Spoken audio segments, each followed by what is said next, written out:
while the arid, barren wastes of the new wilderness years might be starting to dawn upon us, we have news and nostalgia on tonight's show. 2 more case studies from my Undoctorly Conduct series, a follow-up with a panel, their thoughts on what Philip Morris said about what possible recoveries of historicals, etc. in Doctor Who there may be. What would you ask Carol Ann Ford, the original companion, the Doctor's granddaughter, if you got the chance? I mean, she ended up on the cutting room floor in Series 2. And we look at Rob Shearman and what he said about the state of Doctor Who in his Doctor Who Monthly interview. Over the course of the drafts, Russell kept on saying, I don't know, why could we just make it not this? Stop making it Carnival of Monsters and make it actually an action adventure. He said it was probably as dead as we'd ever known Doctor Who to be. How right is he? Is Doctor Who on our TV screens dead? Is there a flicker of hope there? That and more. So get comfy on that settee, and here we go for another Who Night. Now.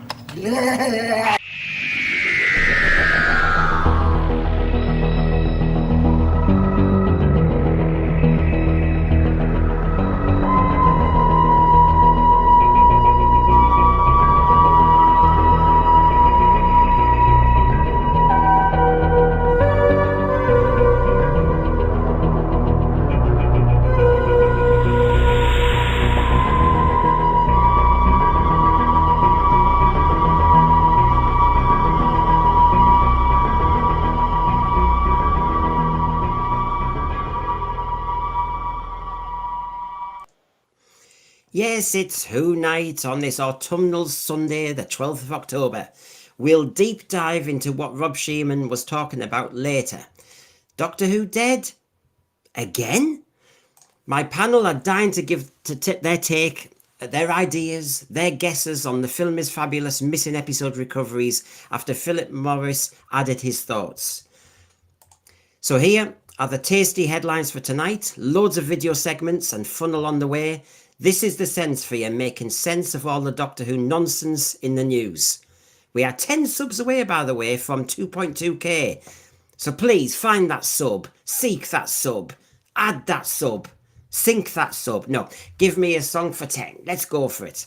So, let's get my panel on. She was here on Thursday, the Queen of the Walk, the red carpet. Oh, oops. Here she is. Hello. Not quite a blue carpet. A blue carpet. Yeah, that would be all right. A blue carpet would do. I've put blue in my some of my channel background because I do have a lot of male subscribers, so I didn't want to make it too girly. There you go. So blue would do. Queen of the Walk. Well, so we could say it's almost a regal purpley blue. I could do that. Yeah, why not? There you go. We have a royal blue, don't we? Yeah. Good to see you again, Rachel. It's good to see you. Thank you for having me back on. That's a pleasure. And that was a good show on Thursday, actually. It was, yeah. And actually, because I enjoyed talking to you about the Undoctorly Doctor video segment, so I've come up with 2 more. Oh, okay.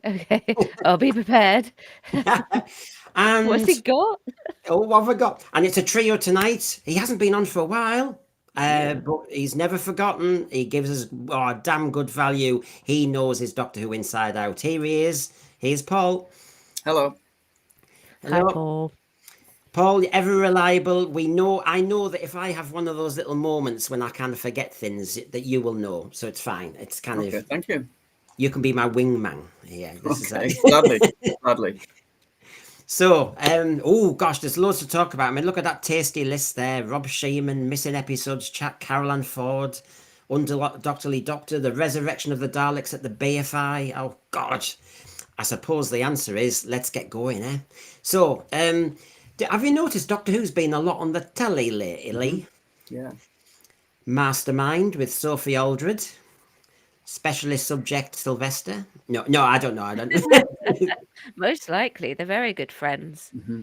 They are, and of course she's not the source. Remember, Oh. I asked her, and of course on Pointless, we had Colin and Nicola. Nicola's 65, isn't she? Yesterday, I think.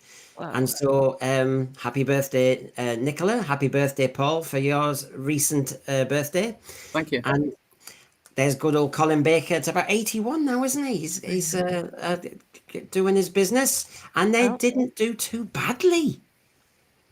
they got down to 1 on Pointless. That's Oh, okay. Ah, Yeah, good call in. there you go. He's bright. He's a bright Yeah, bloke. he is Yes, actually. he His is a bright general spot. knowledge, I think his general Mm. knowledge is really good. Yeah. And Lex Kane has just made me a bright bloke. Thank you very much. That's very nice. Welcome and start. The Dalek writer from 2005 is right. New Who, rest in peace. Oh, he's Lex Kane's dying for us to have the item. Lots to talk about with Rob Shearman. Yeah, but thanks for that, Lex Kane. Thanks, and the videos all come soon. Plenty of videos. So, Doctor Who on Mastermind and Pointless. Doctor Who on The Simpsons. Look at that. Beautiful. Autographs. Lovely. I do know, I do like this version of animation of Doctor Who. I could live with it. I could. And we had Prince William, didn't we? We had, sorry, Queen of Walk, you're getting elbowed now. Oh, no. We had Prince William in the TARDIS, didn't we? When did he go in the TARDIS? I have to have 12th. words. And well, I checked the dates because everybody goes, is that TARDIS up or not? 12th of September.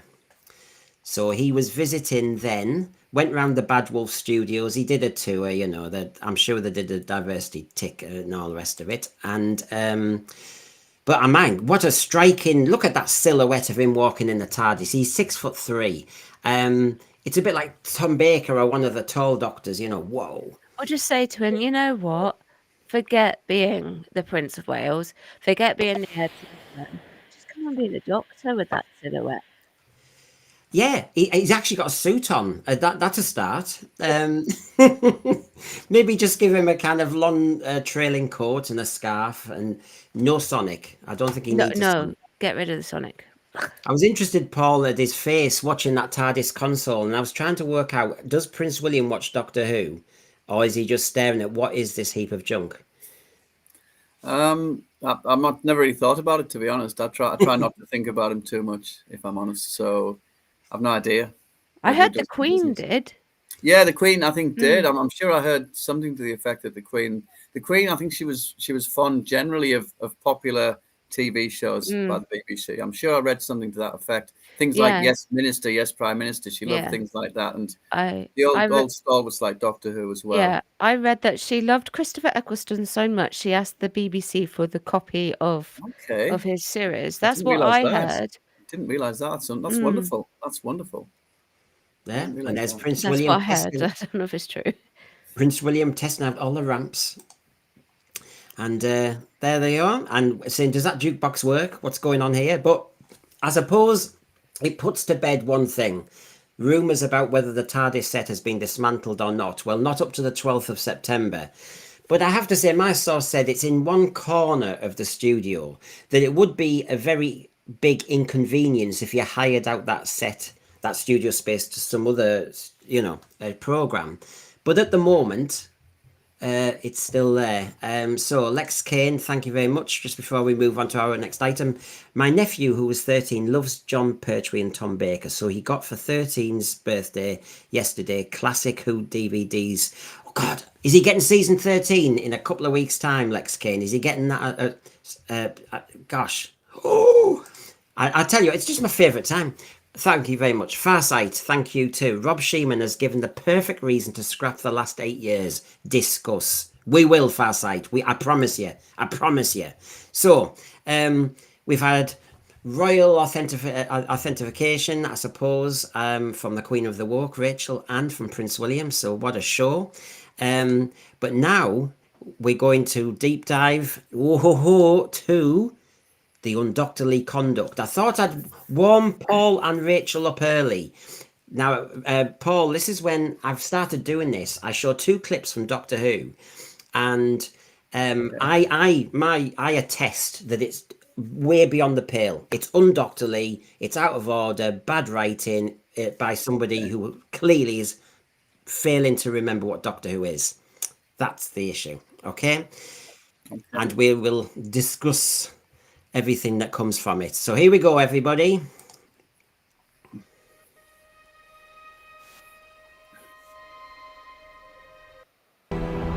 Hey, we did it. But how many died down there? You can't save everyone. Why not? I've got you. It's okay. You're thin as a pin, love. Our whole lifetime. That doctor, put on trial, exiled, key to time. All the people we lost, but the Time War, Pandorica, and we didn't stop for a second. I'm fine because you fix yourself. We're Time Lords, we're doing rehab out of order. You keep on going. But I could never let the TARDIS go. It would hurt.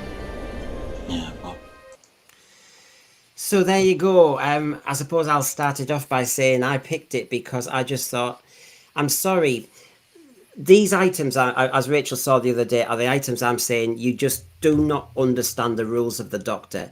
I don't think we should have a mentally affected Doctor like this. You can have an episode when something happens, we've seen that, but this was the broken Doctor. How is that heroic? How is this leadership? How is this taking us forward? It's sinking into human level. Anyway, that was my starter for 10, you two. They leaned into a sort of silly, what's the current term on vogue, bromance. That's what they tried to establish with them both, wasn't it? And it's just complete anathema to what we expect when doctors get together. There's usually a little bit of irascibility, a little bit of frisson between them. The old, you've redecorated, I don't like it, all that sort of thing. But there's also a lot of mutual understanding. They are the same person, essentially.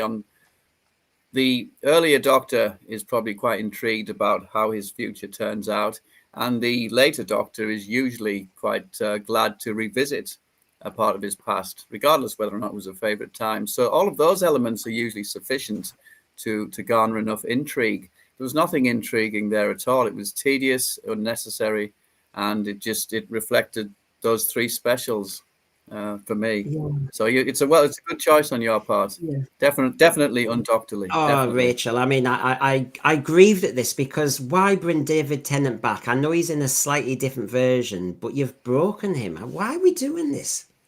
Yeah, it's just a way to shake off the old so that you can get on with the new and do it the way that you want to do it. That's what it feels like, okay? Because, this broken Doctor, the one that was supposed to be healing. Yeah. We didn't see that at all. No. And that's a very good point, Rachel, because that's why I picked this case study, because it's not been resolved. So why do it in the first place? Exactly. If you want him to have all of this emotional attachment to the things that has happened in his past, then you've got to follow through with it. And that means you have to keep bringing it back up, Yeah. Or having him visit his own timeline at those points in the past, see what he can do about it. I just, I'm going to invent the bi-generation, which is mythical. It's so mythical that we've never heard of it before. And then it happens. And then it happens that one of the incarnations is therefore broken. It's interesting that when they had the two Rani regenerate, that one of them went very kind of subservient too, or weaker, like conjoined twins, and one of them's a bit weaker. It just felt a bit, what are we doing? This is a program about a hero. Yeah, that's exactly what happened. And they should really be the same. Yeah. Obviously they have a slightly different trait, but they should be the same. But it's like in the three Doctors or the five Doctors, they're given parity, aren't they? I mean, Peter Davison and five Doctors will finally solve it. John Pertwee equally will. But you're not supposed to dislike one of them. You're supposed to love seeing them all, aren't you, Paul? Yeah, of course, that's it.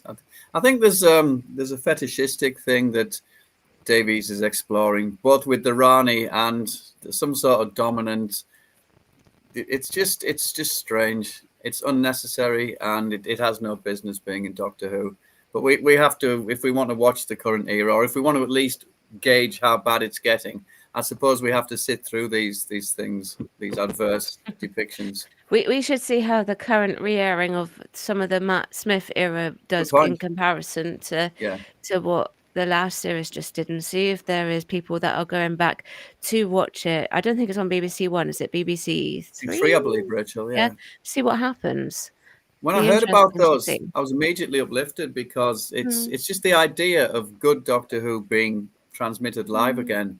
Even though mm. we've got the DVDs and things, sometimes when I used to watch, we used to have the horror channel on Freeview, I think, and it'd show some old Doctor Who's, and I remember there was one time I was like clearing the house up and stuff, and I was coming downstairs and I was walking through the front room, and I think there was a John Pertwee story on, I forget which one, but it was, and I ended up sitting and watching it. I could probably see the DVD from where I'm sitting, so there was no need to watch it in real time, but it was live Doctor Who, and I Mm, couldn't resist the urge to indulge in it. And yeah. when I heard about those Matt Smith airings, the same sort of thought occurred to me. It's good that there's live Doctor Who again. It's a good Mm. thing. It's always necessary in some way, shape, or form. Well, I'll say thanks to Lex K. Now I understand my Davros voice might be going, so I will show the clip again, and if you two can discuss the detaily bits, and I'll be back. I promise. Okay.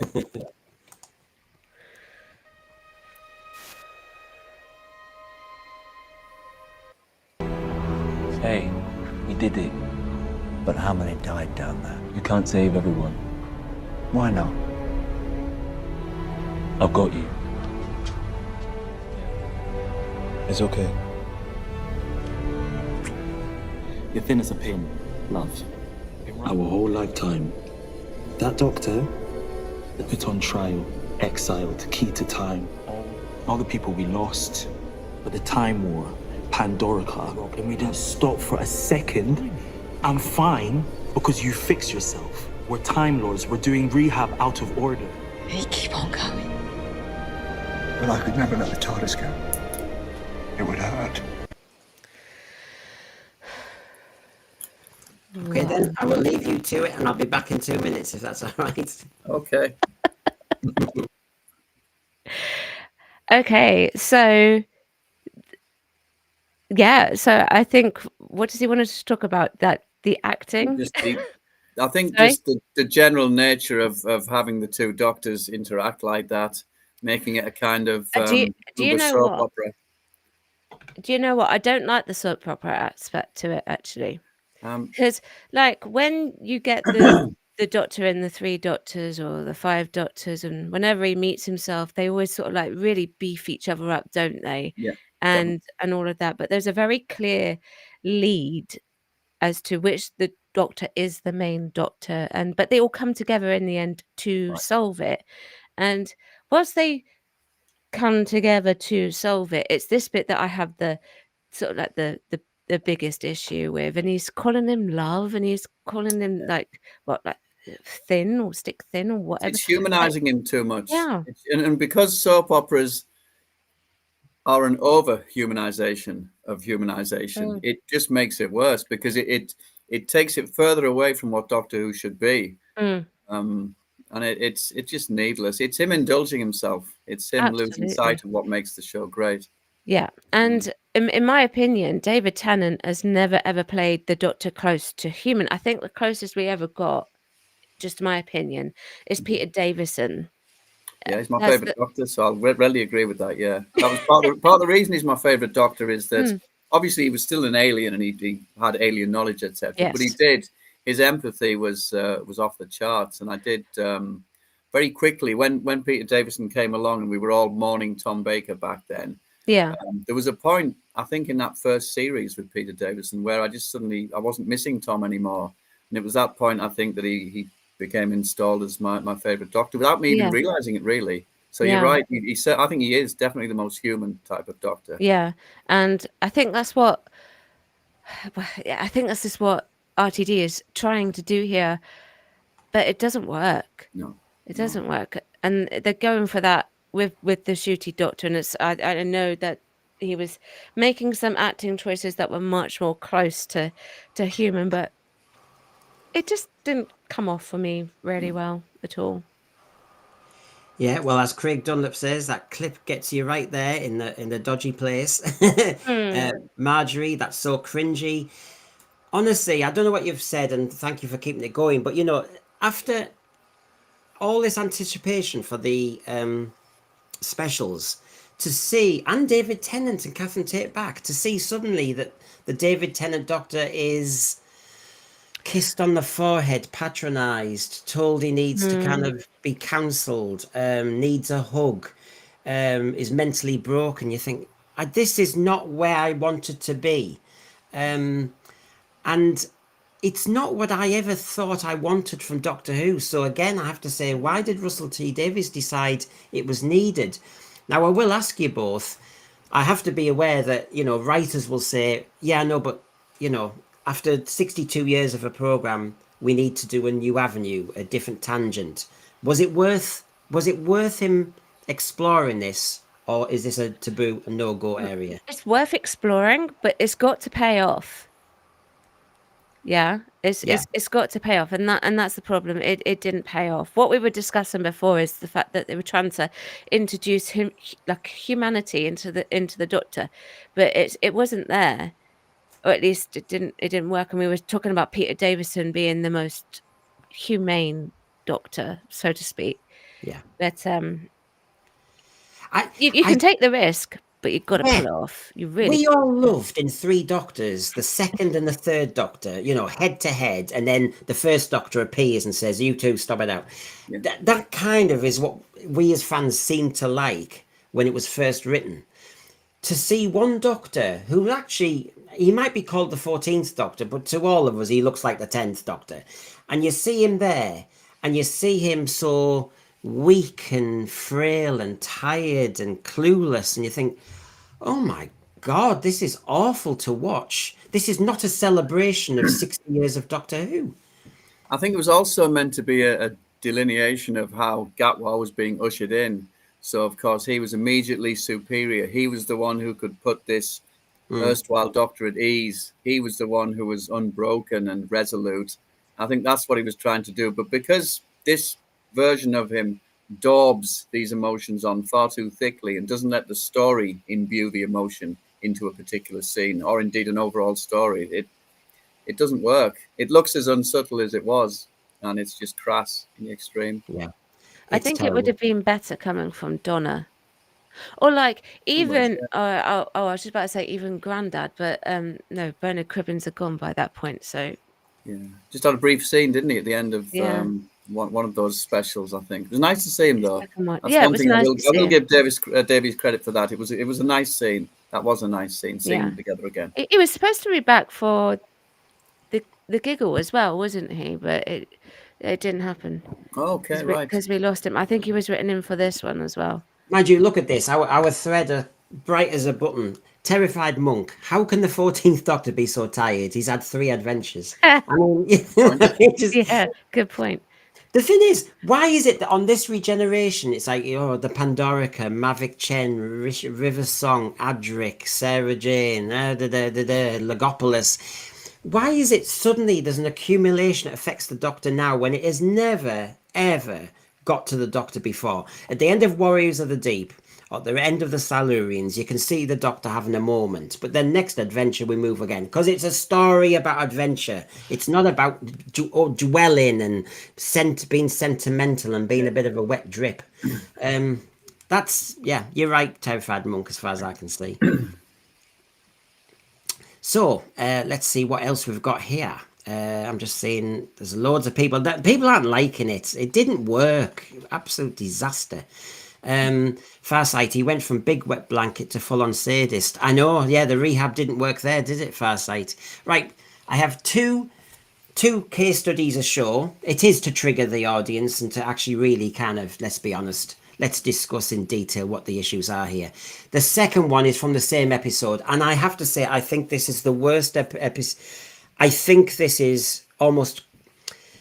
If you can commit a crime in fiction, this is when RTD committed a crime. This next segment, I just find an abuse to Doctor Who. Here we go. Yeah.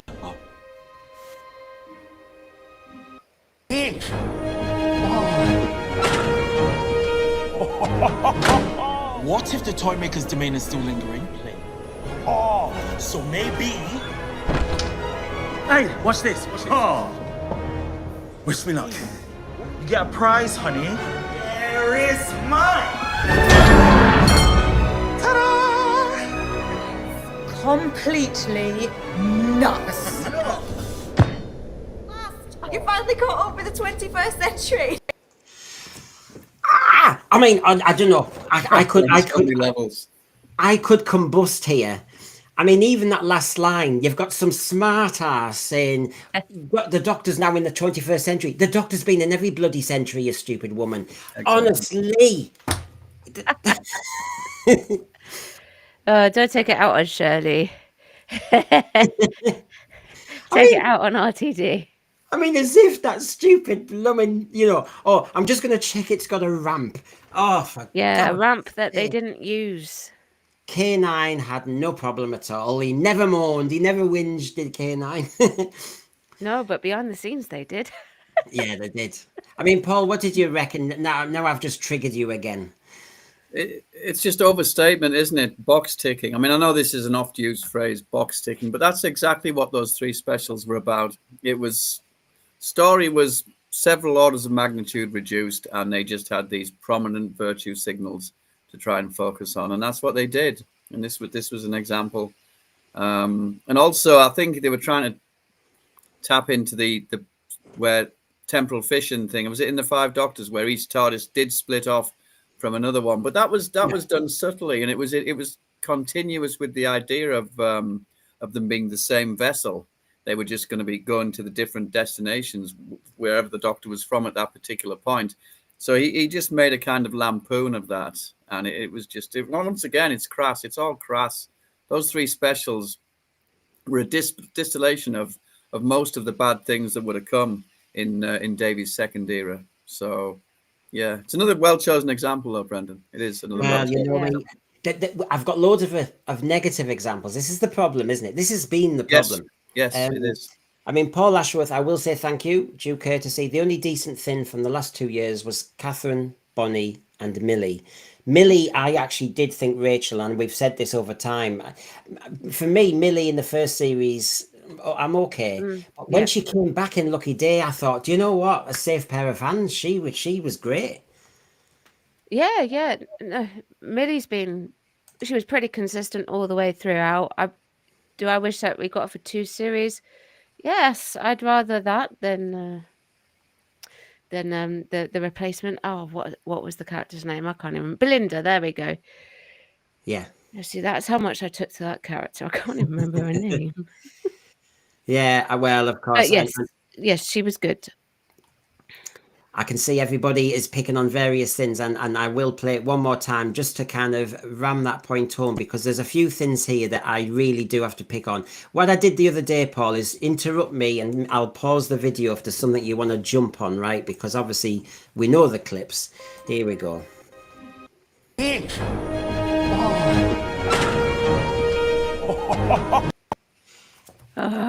The size of the hammer. I mean, I'm sorry, this is like fairground, this is slapstick. Yeah, exactly that.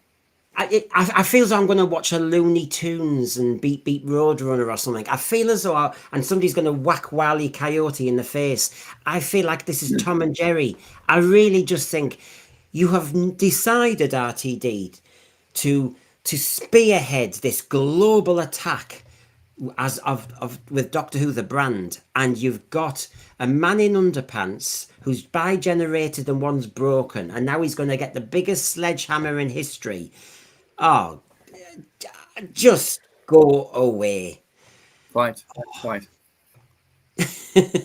Yep. It hurts. What if the Toymaker's domain is still lingering? Hang on. Go on.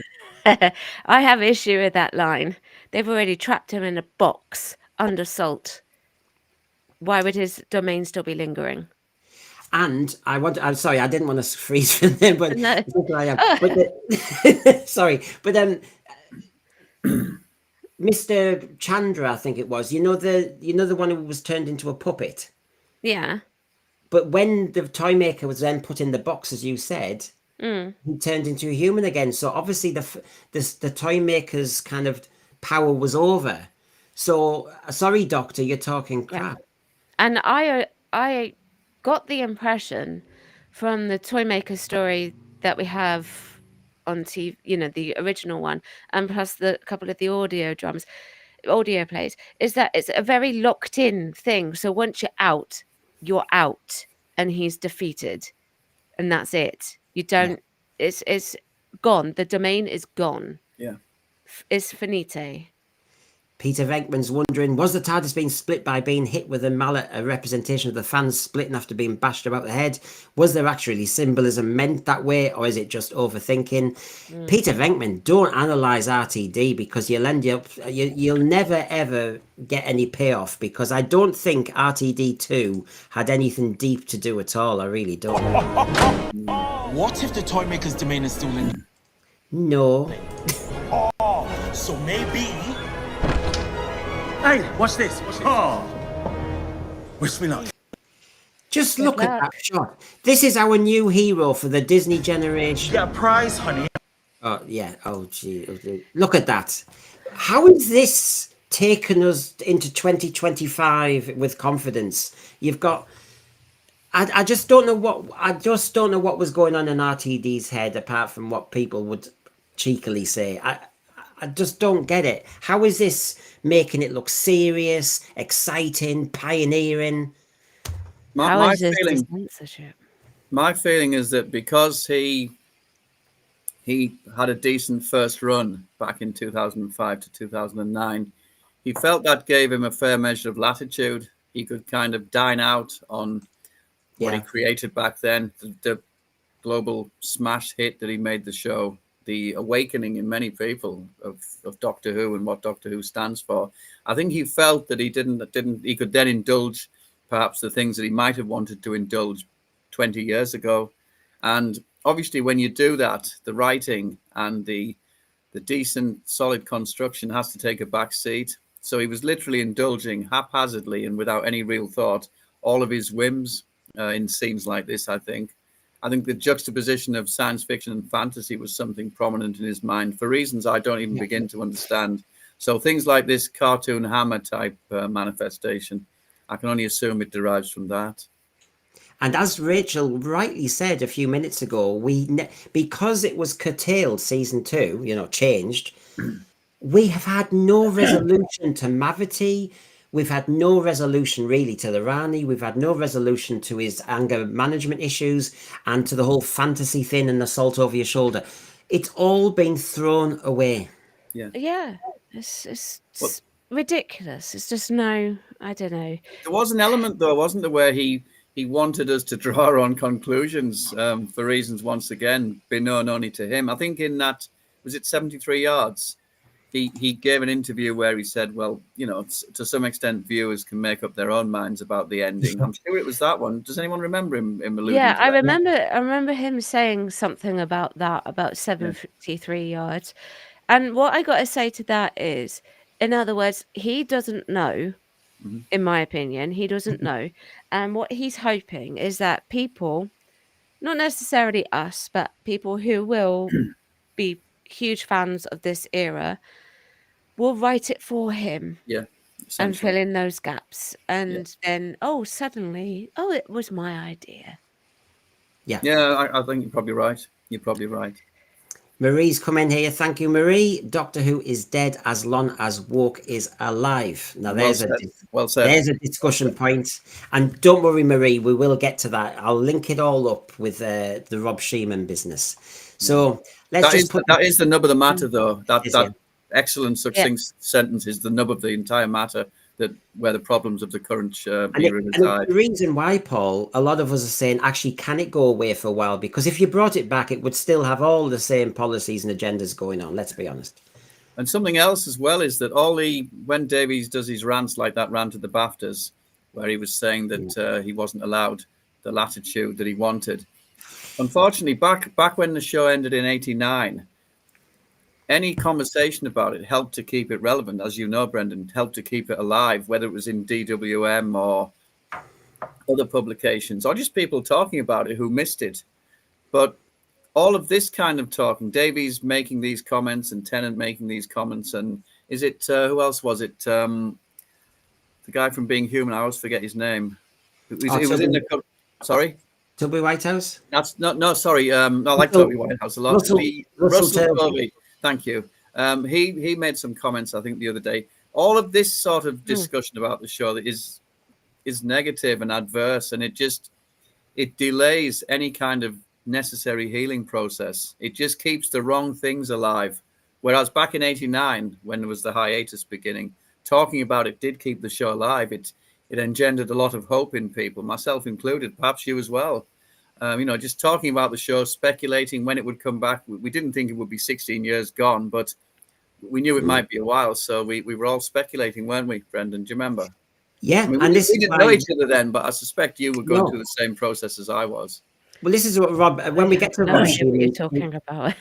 when we get to Rob Shearman in the Doctor Who Monthly, he does actually refer to those wilderness years and how it fermented an awful lot of good ideas. So let's finish this clip off and move on. A lot of went people off on have a tangent there, Rachel. Sorry, I went off on a bit. No, Try and rein it in a bit. I'm now experiencing what it's like to have Doctor Who disappear. Yeah. Here we go then. Wish me luck. You get a prize, honey. And I'm sorry. I think most of the thread have said, "What's the honey bit?" Affected. Honey. Sort yourself out. There is mine. It's like whack-a-mole, isn't it?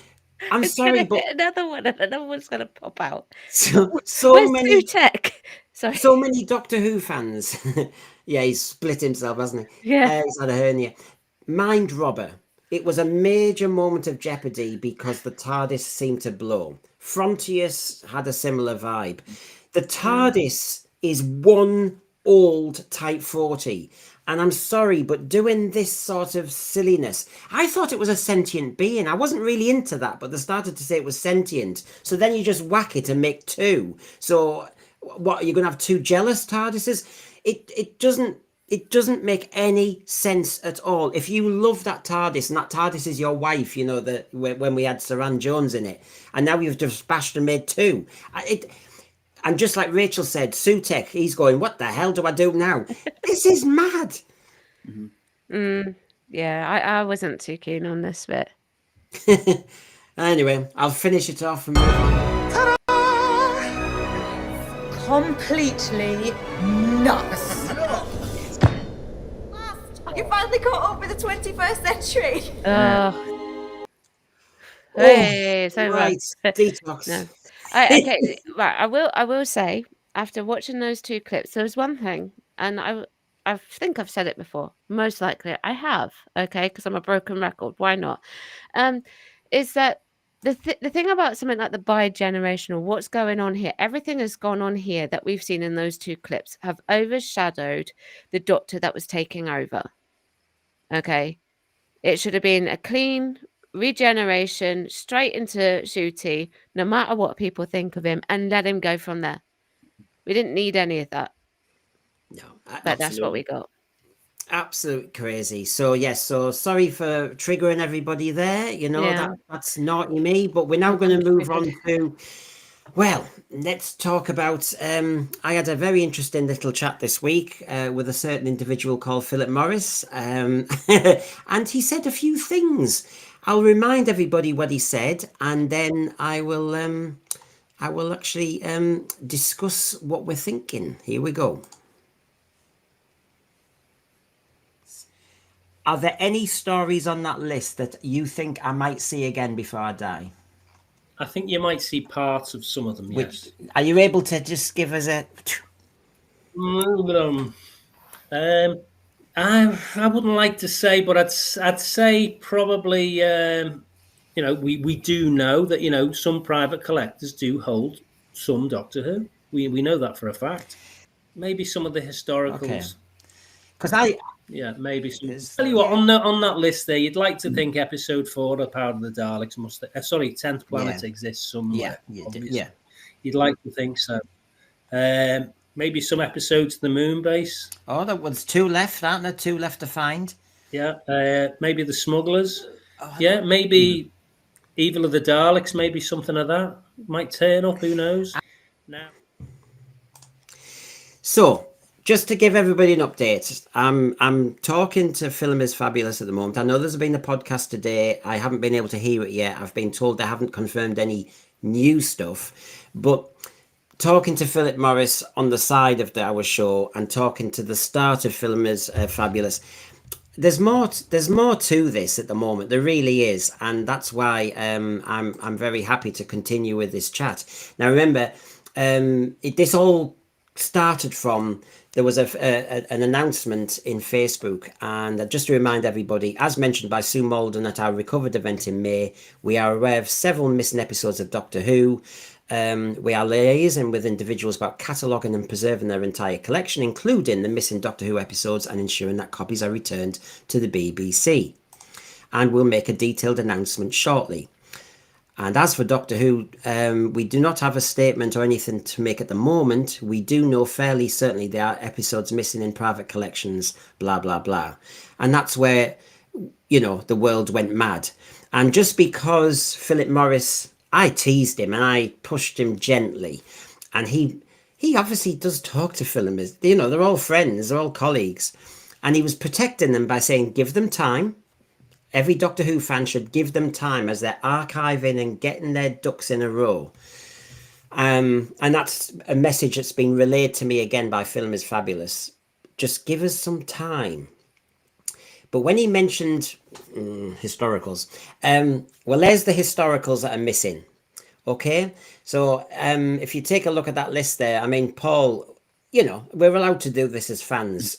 If there are some historicals still around, which ones are you really hungry for? The Crusade and the Highlanders, without a shadow of a doubt. It didn't take much. I mean, you sent me an email today inviting me to consider which historicals I'd like to see again, and it was a very short space of time that I came to that conclusion. The Highlanders and the Crusade, probably in order of importance, respectively. It's interesting, isn't it? I mean, and I'll come to you, Rachel, don't worry, but people are just mentioning Film is Fabulous, and please donate it to charity, and they're doing brilliant work. TARDIS Travels, Film is Fabulous are starting to backtrack and be saying, that wasn't the message I was getting. It's just that we have to be patient. Philip Morris said this, by the way, on Wednesday. He said, be patient. You will hear good news, but be patient and stop harassing them. And there is a little bit of naughtiness like that. Jess, Film is Fabulous is the organisation dedicated to preserving vulnerable film collections across the UK. And believe me, I'm going to try and get them on, and they're sounding quite good about that. But, we've got to give them time. Stephen Braddock, Film is Fabulous said a rebuke to the behaviour of some fans and said to be patient and we will be very happy. That's exactly, Stephen, what I was told from the horse's mouth. He's talked to me a few times. And yes, we just have to be patient. Let's enjoy season 13 Blu-ray, and let's just wait for the detailed announcements that come in. Yeah, I think that's good. And then I'll get the interview with them lined up as well, and we'll be good to go. So, Rachel, from a story side, from anything, from interest, which ones would you love to? Well, I'll just say on what was going on, what you were just talking about. There may be certain restrictions as to why they can't say anything, and also if they say anything and then it's not true, it would be a big disappointment to us all. So I'm happy to wait. Yeah. We've waited enough, haven't we? Oh yeah, exactly. So I think so I'd go with Marco Polo, because I've never seen that one and I don't know what that one's about. So I'd like that one, and the Highlanders as well, I think. Yeah, I mean, I've got some Marco Polo pictures in colour, Yeah. 7 episodes. I mean, do you know what, Paul? We were saying this the other day. We are concerned that, say Marco Polo came back, Marco Polo is studio bound and it's early doors, and whether it just cannot deliver, bit like Enemy of the World usurped all our our expectations, didn't it? We went, whoa, this is up there. It's a bit like nobody wants Space Pirates, but Space Pirates might end up being great. I've always felt that black and white lends itself very well to these historical stories. I think I'm reluctant to use the term it covers a multitude of sins, because I love the historicals, but you know what I mean when I say that, don't you? It just means it can smooth over some of the production value cracks, as it were. And I think black and white lends itself nicely to that. There's not a single one that I wouldn't want to see restored. I've got my favourites, as I've stated, but I must admit, those pictures of Marco, despite what I've just said, those pictures of Marco Polo in colour are really impressive. I'm not sure I've seen these before. Not these particular ones, anyway. It's a bit. I mean, it's good old BBC, isn't it? They at that time they could utilize all their costume and sets from Absolutely. history and let's not forget that BBC historical dramas remain the best that's ever been done. They were doing them from a very sort of early stage in the company's history, and I don't think anybody does it better. There's an absolute wealth of them, not just pertaining to Doctor Who, but just generally. Some wonderful sort of historicals depicting things like the Ptolemies and obviously I Claudius and things like that, and the Middle Ages. I remember as a child watching a wonderful depiction of Robin Hood. I think Paul Darrow was in it as the Sheriff of Nottingham. I don't know if you remember it, Brendan, but those are my childhood memories as much as Doctor Who. Historical dramas on the BBC. Yeah. So, I mean, you've got people here. I mean, this is it. It splits us all up into different interests. So I've heard you say both the Highlanders and Marco Polo. Matthew, Smugglers and Highlanders, not bothered about the other historical stories, but pure historical, has just referred to the Mythmakers, which I think is a mixture of history and comedy, a bit like the Romans one, I think, if I've got myself right on this one. Farsight wants the Crusades. Well, there's your picture there, and then a slightly rarer picture just before it. No doubt there's going to be arguments about you know what, but it is a different time. Carcass, there are rumours that the Smugglers 3 is out there. It takes time. I remember that from the 1980s. Put it this way, what he was telling me from Film is Fabulous is they are just working through people's archives. And archiving means, as Philip Morris said, the film in the can may not be the film that correlates with the title on the front. Then they have to go searching for what the hell is this film. And that can just take so much time. Just that one thing. Is it a bit like when you put your videos in the wrong box? It's a bit. Yeah. I used to be terrible for that. Sorry, I didn't mean to talk over you there, Brendan, but it just occurred to me when you said it. It reminded me. I was terrible for doing that with videos. I'd put the wrong ones in the wrong box, and then that was a good analogy. Yeah, it just I was guilty of that. Still would be if I had my videos. It is true because a private collector might be busy one night or late one night. They watch something. They just put, you don't think, oh, I'm going to die tomorrow and everything needs to be in the right can. You don't. You live your life. Stephen, the Crusade and the Highlanders would be the historical ones I would like to see return. So we have a bit of an agreement here. But remember, the other thing that Film is Fabulous John Franklin said is, hey, you can't just open the can. This is dangerous explosive now. You have to be so careful. And you don't want to damage something that could be very rare. So everything means go slow. Everything means be careful. And that doesn't feed into the Doctor Who appetite from fans, does it? No, I'm having a tangible worry that that they're going to annoy Film is Fabulous to a point where they're just not as cooperative anymore. I don't want to sort of be a naysayer or anything like that, but I'm starting to get worried. I didn't realize until you told me today. I didn't realize there was the kinds of things, the kinds of abusive things going on that you. I think it's important. Yeah, I mean, it's just. I think if we can be, I don't put badges on my things like be kind, but because I assumed we would be. But look, these people are doing it. It's a passion project. It's charitable work. I mean, excuse me, they're not making money out of this. Can everybody be kind to them and give them breathing space? Because they have to do a load of other stuff and admin. It's just become a charity. Hence, there's a lot of HMRC stuff there's a lot of boring admin that they have to do, by the way, everybody. I think the best we can do is give them time and maybe give them a donation. I think that would be actually what's good. This is from Reign of Terror. That looks a bloody good one, I have to say, when I saw that. It does. Oh, God, yeah. And there's the Mythmakers. I know nothing about this. I know it's Troy, but I know nothing. It's the one Vicky leaves, isn't it? Mm-hmm. I think Katrina joins the TARDIS as well, doesn't? Am I right in thinking that she joins the TARDIS? It's before. Is it before the Dalek Master Plan? She joins the TARDIS, I think. Yeah, a short-lived companion, but she is. I tell you what, when they have that little bit in the TARDIS when he was talking about Mavic Chen and Adric and Sarah Jane, they don't mention Katerina or Sarah Kingdom. the other ones who died. I Yeah, mean, good point. the Doctor would be fair and mention them all, to be honest. They were very meaningful deaths, though, weren't they? The pair of Yeah. them, they were very meaningful. I remember even reading about them in the, I think it was the making of Doctor Who when it described all the episodes. I think it was that, and I remember being quite stricken by companions dying. The idea, and this was before. I think this was before Adric died. So, yeah, they are overlooked. You're right, they are. Yeah, and Katerina saved the Doctor's life. Yeah. So the Doctor would always remember her. And I think in a way it's a bit naughty that the writers have dismissed that and it's all about Adric now. And you think, oh, for God's sake. I bet it's because Adric had like the most impact. Yeah. I mean, don't get me wrong, For Adric's reasons that people were happy about. But then obviously the younger audience would be like, oh, a child died, a teenager died. Yeah, there was a definite shock. I remember watching it in a state of shock, frozen, I think, as the those musicless credits rolled down. I remember the sense of shock.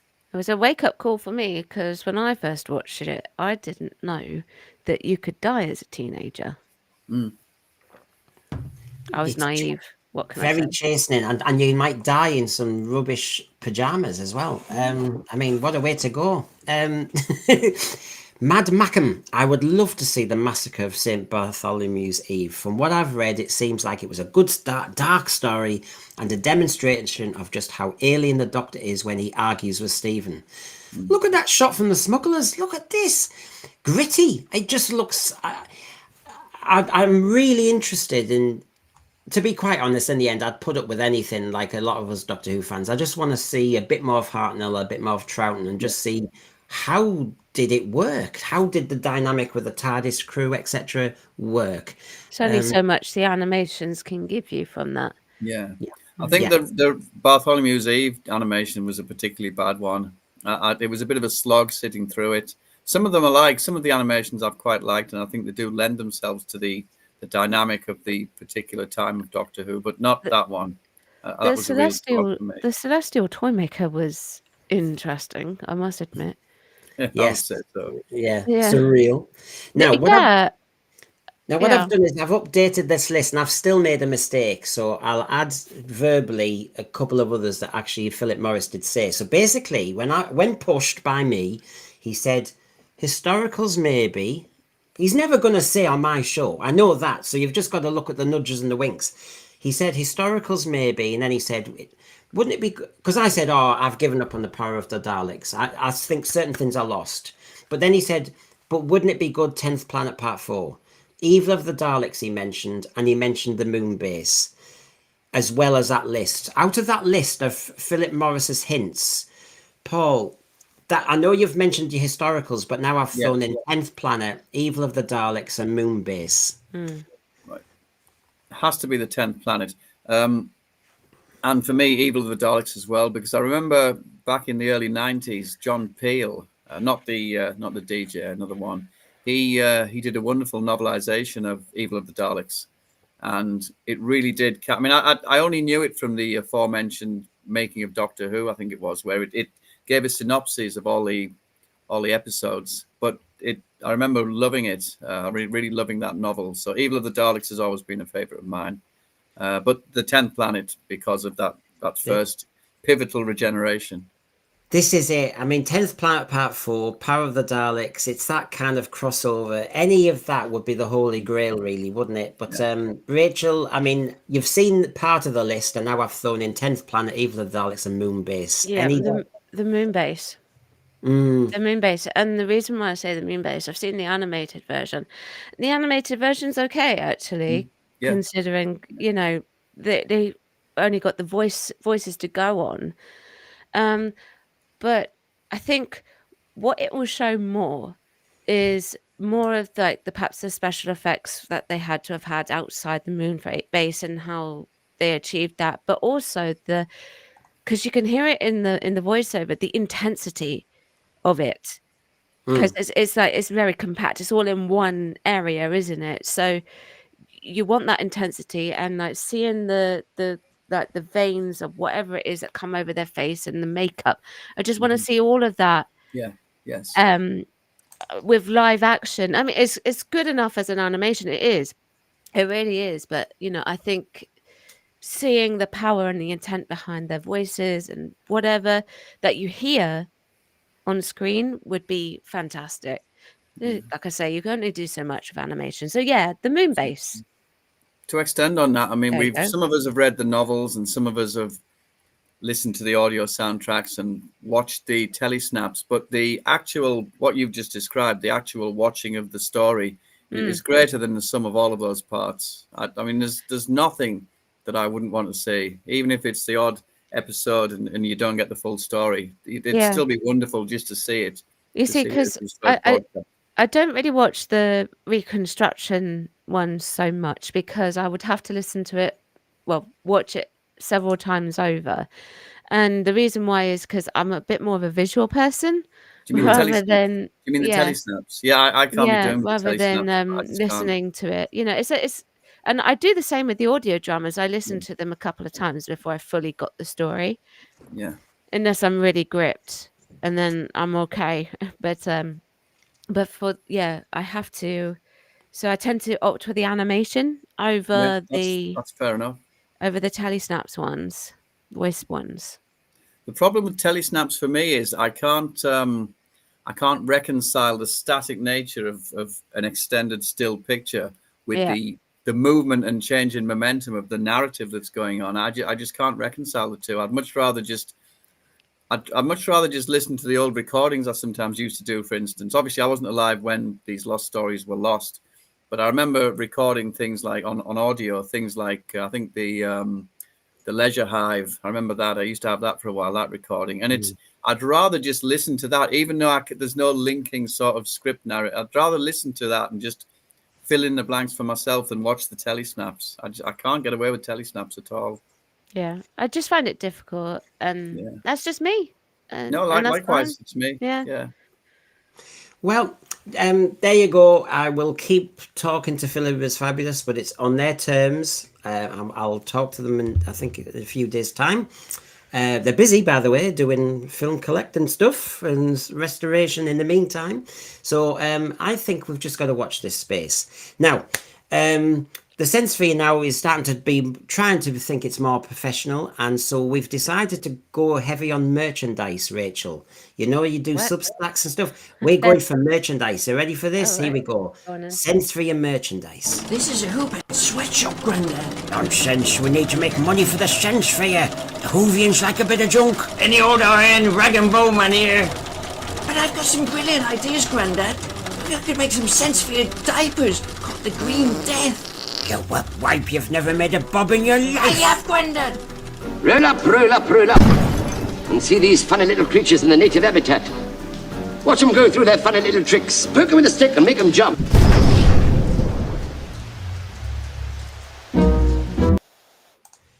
Oh God! Was that meant to be John Pertwee impersonating a sort of showman type thing? That was meant to be. Yeah, that was excellent. Who did that? No. Sorry, that is John Pertwee. That is John Pertwee. Oh, okay. Yeah, right. That was Carnivore Monsters, wasn't it? Oh, of course. Right. Yeah. I didn't get the connection with the different scene it showed. Fair enough then. I was doing very cleverly done. They got you. Actually, when I put John Pertwee next to that effect, I thought it was quite haunting. Actually, it was beautiful. I mean, I just felt lovely. So anyway, we're trying to make money. We're trying to be real mercantile terrors. So the first one that they've come up with is underpants, Sensesphere underpants called the Seeds of Doom. Do you fancy them? Oh wait, sorry. Is this okay? Are you really going to sell this? Of course. What's wrong with this? This is the Hoopettes have decided for $9.99. Seeds of Doom underpants. I mean, it kind of goes, doesn't it? I mean, they're proud of this. They've made hundreds, so they've send that to Shooty. So yes, Dead Man noticed. Yeah, green diapers are for space babies. Mm-hmm. Yeah, I think nicely placed Sensesphere orbs as well. I think that helps. I think it's a beautiful pair of underpants that if anybody wants to buy them for the Sensesphere channel, thank you. We've had some failures though. They came up with Mark of the Rani undies, but we reckon that it would end up being Skid Mark of the Rani, so we dropped that as a plan. bad idea, that Hoopettes, they were being naughty. And then this one, it was a non-flyer. We decided we can't have a brand of underpants called Stones of Blood. We just thought that's naughty. Can't do that. Nope. So the Hoopettes are still learning how to actually do merchandise and wasting an awful lot of my money at the moment. We've got a constipation cure called Inferno. See if that carries, because we want to be helping our people, you know. That's all right. Is it ghost chilies by any chance? We've even got surgical gloves called the Hands of Fear. So there's lots of possibilities out there to make money, to make a good bob. And of course, let me just show you this one. And then we've even got discounted membership with the Sensphere if you subscribe to us with an STI clinic, and it's called the Macroterra membership. I think this is going to fly. So I'm really proud of what the Hoopettes have done. I think it's fantastic. Well done, every Hoopette, one and all. I think we're going to make millions. I feel as though we're going to be millionaires now. Thank you, Hoopettes. So thoughtful. So get your undies, get your STI clinic memberships at the end. No t-shirts. Not yet. What's going on? Not yet. Oh God, wait. Why do you need a t-shirt when you can have surgical gloves? Why, when you can have your constipation cure called Inferno? Well, I've been asked for a beer mat on my channel. I'm not bringing in merch just yet, though. We're going to swap beer the mats market. would be one. We're going to swap the market with tat. So anyway, so we've got put the Hoopettes faces on the underpants. It's just like the legendary Tom Baker ones. Yeah, Farsight thinks we're on to winners there. The Hoopettes think we're on to winners. Nobody dares tell them the truth. Right. We wanted to talk tonight about what Rob Shearman said about Doctor Who. So let's introduce you all to Rob Shearman. And let's just get myself in place. So This here we was go. in Doctor Who magazine, right? Yes. Okay. Exactly. And 30th of April 2005 was a very, very big day. And I have in my house, my agent sent me a poster, which is the Radio Times cover. I got the Radio Times cover, and it's only my second ever episode of television. I mean, it's one of those funny things, and in a funny way, the further away you get from it, the more that you recognise that that's one of the high points of your entire life, and it's a defining moment. And Radio Times cover still had an importance. I'm not sure. But you see, part of the difficulty is that I'm basically a comedy writer. That's what I got into writing for. And so the first two drafts of Dalek are actually full of jokes, which just don't fit. I mean, Adam was hilarious because he was the son of Van Slatten for a while, and I wrote him as me, so he was kind of a nerd who spoke too much and made unfunny jokes. And he, over the course of the drafts, Russell kept on saying, I don't know why, could we just make it not this? So there we go. That's Rob Shearman. If anyone's not seen him before, he's good value for money. I really like him, actually, and I love Dalek. Obviously, he's advertising, kind of. He's been interviewed in the Doctor Who magazine because he's brought out 2 books. So here we go. This is part of his interview with the Doctor Who magazine, and we can go into all the lovely detail. A few weeks later, Doctor Who Monthly met him. I go through phases, he says. I have a real push-pull thing with the show. At the moment, I'm in a pull phase. It's weird because the show is probably as dead as we've ever known it. And then, look at this. This is very much not on message for Doctor Who magazine. We'd like to reiterate that the BBC insists they remain committed to the series. Do you know what? Some of us have bought the magazine from weekly to monthly all the way through. I've never seen such editorial kind of... No, that's annoyed me. Sorry, Brendan. I didn't mean it. I was quite taken aback by that. They've literally written in a kind of disclaimer to what somebody who was expressing his own opinion has said. I mean, I've given up my subscription to the magazine, and I was never a completist anywhere. I have seen the virtue of it, especially in the wilderness years, but I've never ever seen anything like this. This is them trying not to upset the establishment. It's I I can scarcely believe it. It All makes he's me doing laugh is when expressing his own opinion. I mean, Well, it it's makes me laugh literally that. because RTD, as we know from, everyone's seen it, and I did a show on it last week, RTD's rant, when he got an award, when he talked about compliance and censorship and everything. Yes. And then, okay, Rob Shearman has been allowed those words in the magazine, but it's kind of been pulled back on almost straight away. Yeah, it's there's no need to do that. Everybody who would have read that will realize it's Rob Shearman's opinion. Nobody will sort of think, even people who want the show to continue in its current format, even they will know that this is just one man's opinion. There's no need for this disclaimer. There's no need for them to kind of mitigate for somebody else's opinion. It's awful that the magazine should be reduced to this. What do they mean by on message? Surely it be on brand?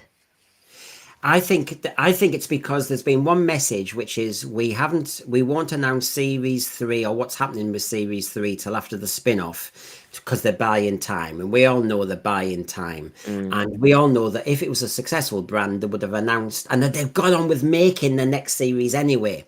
So we've hit as you know, we all know we've hit this problem.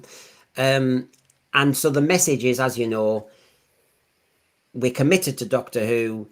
Doctor Who has a future. We'll tell you later about it, and say no more. And so it's off message to say Doctor Who is dead. And you just think, nobody's allowed to say that, because basically it's not in production. Nothing's been written. The studios are empty. I mean, the TARDIS might be sat in the corner, but there's no other Doctor Who stuff in there. Nothing's happening. The spin-off has been delayed for another 6 months. It's dead. Yeah. It needs to definitely go on a break, but and to be honest, Paul's right. He's just expressing his opinion. They don't need to counter it or anything like that, or say, this is not our opinion. We don't agree with this, and it's that whatever. You asked him a question. Clearly, he's answered it. Why do you need to reiterate that? Yeah, I mean, well, it's like, it's just a magazine. It's a Doctor Who magazine. We're all Doctor Who fans. He's a Doctor Who writer. And just please let him speak. I'm interested. Who conducted the interview? Well, there's a happy breed of them now who there have to be. I really don't know why they need to do this. I'm shocked because, God, they've interviewed all the great Doctor Who writers over the years. And just let me hear their words, please. Thank Robert you. Shearman has written some of the best. Yes. Jess here for thank you very much. Thank you, very generous. Who pets for defense purposes? Oh, I'll get them onto it, Jess. You give us some ideas. But yeah, so this is the start. This is where my kind of thumbnail came from. It's weird because the show is probably as dead as we've ever known it. Why would he say that unless he thought, yeah, we're in a bad place? And why would he, and I'll show you in a few pages' time, he starts talking about the wilderness years? Go fathom. Yeah, the Doctor is not doctoring right now. There might be a figurative element to it as well. He might mean dead as in the sense that it's not Doctor Who anymore as we know it, as the majority expect and know that it should be. Might be that, because obviously he's a fan, as were most of the people who came back to write in 2005. And there's that fearful symmetry here, because he was instrumental in really bringing that show to the masses, because that Dalek episode, it was a creation of a Big Finish story, very good Big Finish story, and it was more, as I recall, it was more comedic. And I think Davies must have just fashioned it into something which was a bit darker and a bit more chilling, successfully. Yeah. Yeah. But Jubilee. Also, sorry, go on, Rachel. Oh, no, I just agree with you. I agree. I think with Jubilee, he could probably get away with it a bit more because it was longer too. Yeah. It was 4 or 5 parts or something. I feel 4 parts, sorry. I think Dalek was intended to be in the event of a lull in viewership. Let's say, for instance, it didn't quite work the way they wanted and there was a reduction in viewership. The Daleks, and a story like that, a full-on hard sci-fi story like that, was anticipated to bring up the ratings should it be necessary. I don't think it was in the end. I think people were on board by then, but that was its intention. That's why it was put in the middle, I think. Yeah. With one Dalek. Quite. Yeah. it's sad that Shearman should be the one to make a declamation like this, because obviously, as I say, he was a big part of the success in 2005. We see, one of the questions that we'd have is those successful story writers from 2005. He didn't bring back Paul Cornell, Rob Shearman. I mean, I've always wondered about that. I mean, they've got stories in them, but instead he picked Juno Dawson, Inaya Ellams, people who were going to do a kind of sci-fi nonsense Bridgerton. I mean, hello, these writers were available. I just wonder if there's a tiny bit of bad blood, and I would be angry. A tiny bit of, well, to be honest, I'm not in on RTD's court, so I'll say what I feel, because I'm never going to get a job with him. So, I'll say what I feel. And the other thing is, he's only saying, this is the Emperor's New Clothes. This is the boy saying he's not got no clothes on. Doctor Who is not on the telly. Doctor Who is not being made. Doctor Who is not being talked about. Doctor Who's ratings were poor. What else do you say apart from it's died? You see, Robert Shearman, he may write comedy and whatnot, but he's written some of the tightest stories for Doctor Who. Yes. Yeah. He's a great writer. I've always liked him. He's fantastic. The Chimes of Midnight he wrote, I think, as well, didn't he? And that's fabulous. That's my favourite McGann story. Yeah, likewise. It doesn't get better than that. I remember on first listening, I remember being unnerved listening to it, because everything came, the incidental music and the way that the dialogue was pitched. It was a great story. It was one of those stories you didn't need to see a visual for, because you can just imagine it happening in your head. Absolutely. Like the eyes of the cook and... Yeah. It was Marie here. Thank you very much, Marie. Thank you. Is there nobody connected to Doctor Who apart from Eccleston who isn't afraid of RTD? Well, that would... Is RTD around anymore? Because remember, the open secret is he's not around. And so therefore, this cancellation that Chris Eccleston kind of went through, it was disgraceful. And John Barrowman's going through, and various others are going through. Maybe that time might be over eventually, Marie. But it is a worry. Really is a serious concern. But let's just kind of right ourselves for a moment as a thank you first. Happiness will prevail. When you smile, I want to see those teeth. I understand you're responsible for this planet.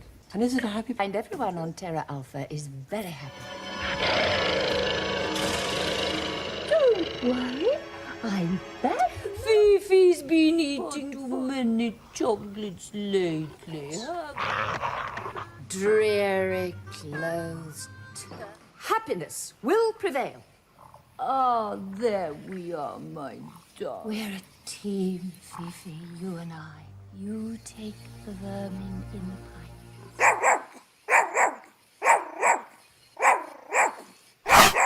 You betrayed me. You're supposed to be waiting for Fifi.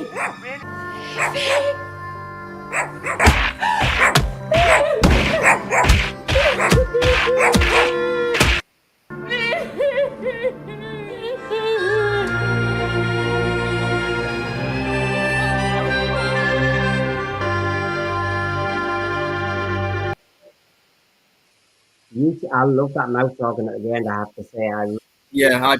I do. Please have it in longer. And I was wishing it on, but whatever. Nice bit of pathos there. But anyway, that's what he was saying at the beginning of his interview. And he continued, after 1989, we had for years a current Doctor. Now everything that is ever going to be produced in Doctor Who terms is going to feel retrogressive. At least with the new adventures and then the BBC books, you thought it's the current Doctor, McCoy or McGann. No one's going to start writing Doctor Who books with a Billy Piper Doctor, because no one knows what that means. In a funny way, the closing moments of the reality war seem to put a full stop on things. We didn't have that before. So there's one explanation why he says it's dead, because there was a current Doctor before. Sylvester McCoy had just walked away with Ace. Then you had the Doctor Who movie, depending on your timing period. Now, what the hell is this woman who's appeared in the TARDIS going, hiya, do you know how to do makeup? She didn't. She got it in her hair. Yeah. I've turned into the Incredible She-Hulk with the biggest shoulders in history. But yes, I get it. And do you think this makes a difference, though, that Ace and the doctor walked away together, and so we were still able to kind of imagine stories, whereas now it's kind of I don't know what to do. Well, if it had just faded to black as Shooty was regenerating, then I think most of us will be like, okay, well, we'll wait and see what happens. We don't know what's going to happen at that point. That would have been a tasteful thing to do, wouldn't Yeah. it? I mean, you don't associate much of this era with good taste, but that would have been a subtle and tasteful way to do Yeah. it. And He didn't get a clean I ending suppose either. you don't. It just get Yeah. nonsense, ambiguity. Either way, well, even if Billy, I know this has been mentioned a lot, but even if Piper isn't the actual Doctor, it's still fan baiting. Yeah. We're still being given an expectation that is not what we want, but we're still being presented with it. So we have to go through all the irritation and the resentment before we get to the nub of the matter. So it's just a deplorable way to leave things, and a horrible rebuke of the whole thing. Really, I mean, as Garbage says here, and of course, please, Garbage, who does my AI there, and of course, he's got a brilliant new, very long written song with all the Doctor Who characters, so tune into Garbage Who for that. But he says, definitely will. I don't think it even needed a fade to black, just end the episode. I have to say, I think you can pretend you're confident. The Doctor Who brand was not confident in the end, and RTD was not acting confident in the right way. He was getting desperate with gimmicks. But you can bluster a bit, and I think a braver way of finishing this series would have been just finish it. That's all. Just finish it. Just leave it as is. You don't have to do some stunt. You just Or just have him die. just leave him. It can be made. That turned dark. It's just, why did we invent this added complication? And of course, it wasn't even he's dead, and it wasn't even he's turned into a man, but you can't see his face, that sort of thing. No, it has to be a woman, and it has to be somebody from the past. And remember, RTD's getting into this really, it's almost like cronyism. He had Catherine Tate and David Tennant come back, but as you know, Donna, there was a line in the giggle where she says, "I now know why you came back with that face. It's to come home with me." And it's like, oh, for God's sake, twaddle. And now at the end of this era, the Doctor turns into Rose. It's just all so corrupt and within itself. I find it so not fresh. It's so stale. Oh yeah, very much so. Should have just faded to black. Stephen O'Neill. Yes. Stephen O'Neill agrees with you. Ought to be continued. One day it'll come back. Remember the James Bond movies just kind of say the next one will be called whatever. Yeah. James Bond will be back. Whatever. Yeah, you could have done a to be continued on that. That would have been a cliffhanger for those who are invested in it. It bothers me because I feel like I'm going to say it. Shooty, as an actor, was kind of thrown under a bus with a lot of this from the beginning. Not the stuff that happens in between. If he was invested in it, then he was invested in it. But just his beginning and his end, it was just like, yeah, whatever. I'm doing whatever I like. And really, the actors who play the Doctor want to go out with the finality. Very much a full stop, but it was all haphazard and not clean at all, I think. Yeah. And so this is what he was advertising: Jubilee and the Chimes of Midnight. Okay. And so that was the reason for the interview, and that's the reason why the interview went ahead, and that's why he's got a chance to say what he wants to say. And of course, he went on. Now, look at this editorial again. Rob is perhaps being needlessly pessimistic. Talk about undermining him. It's awful. I never thought they'd stooped as low as this. I've been disheartened by the magazine for a number of years now, at least the last decade. I know how this is going to sound from a 57-year-old, but I haven't liked the fact that it's been infiltrated with such a young element. editorially and on some of the panels. The Time team, I used to love the Time team, for instance, Yeah. with Jack Rayner and Richard and the gang. I felt that they had the right perspective on both old and new Doctor Who, whereas the some of the more recent incumbents, not at all. And I was steadily just becoming less and less enamored with the magazine, the way it was skewing things in certain directions. But to be honest with you, the two editings that I've seen, excerpts that you've shown, I never expected something as unsubtle as this, something just so glaringly apparent that it's just, if somebody says something that isn't to their taste, they will literally try and mitigate for it. I never thought I'd see that in the magazine. It's Shameful. almost, yeah, it's almost like someone's writing an opinion piece interview. It's very bizarre. Like if you're being a journalist and you're interviewing someone, normally you'd keep the journalist opinion out of it. At least that's what I was. It also, I have to say, I thought it does undercut Rob Shearman. And how many other writers or producers or directors or people from Doctor Who world will be wary of something like this now? Because if you can be undercut editorially in such a kind of hack-handed way, I don't know if I'd really want that, because you don't get it's not about right of reply. You don't get the last word. You are not. And, you know, the irony is not lost on me that only a few days ago, RTD was talking about, oh, people are starting to censor it, you know, oh my God, I've been censored. And you're going, this isn't censoring Rob Shearman, but by God, it's getting a bit like... It's near as damn it. Yeah, it is. It's undermining the sentiment that he's trying to put across, definitely. It means that if he says something that's particularly sharp or against trend, it can be blunted by a little crass comment like that. What happened to education? Are people, readers, allowed to make up their own mind? So Rob Shearman says stuff and I might go, oh gosh, I think he's been overly pessimistic. I'm allowed to think that. Other people might be going, bang on. Why do we need that sentence? I'm not thick. I'm not stupid. I don't need lecturing. I don't need to be told the message. Right. It's mad. I tell you what, that side is telling us about, you know, oh my God, you know, the world's going to end soon. I think it's ending already. Have these not read George Orwell?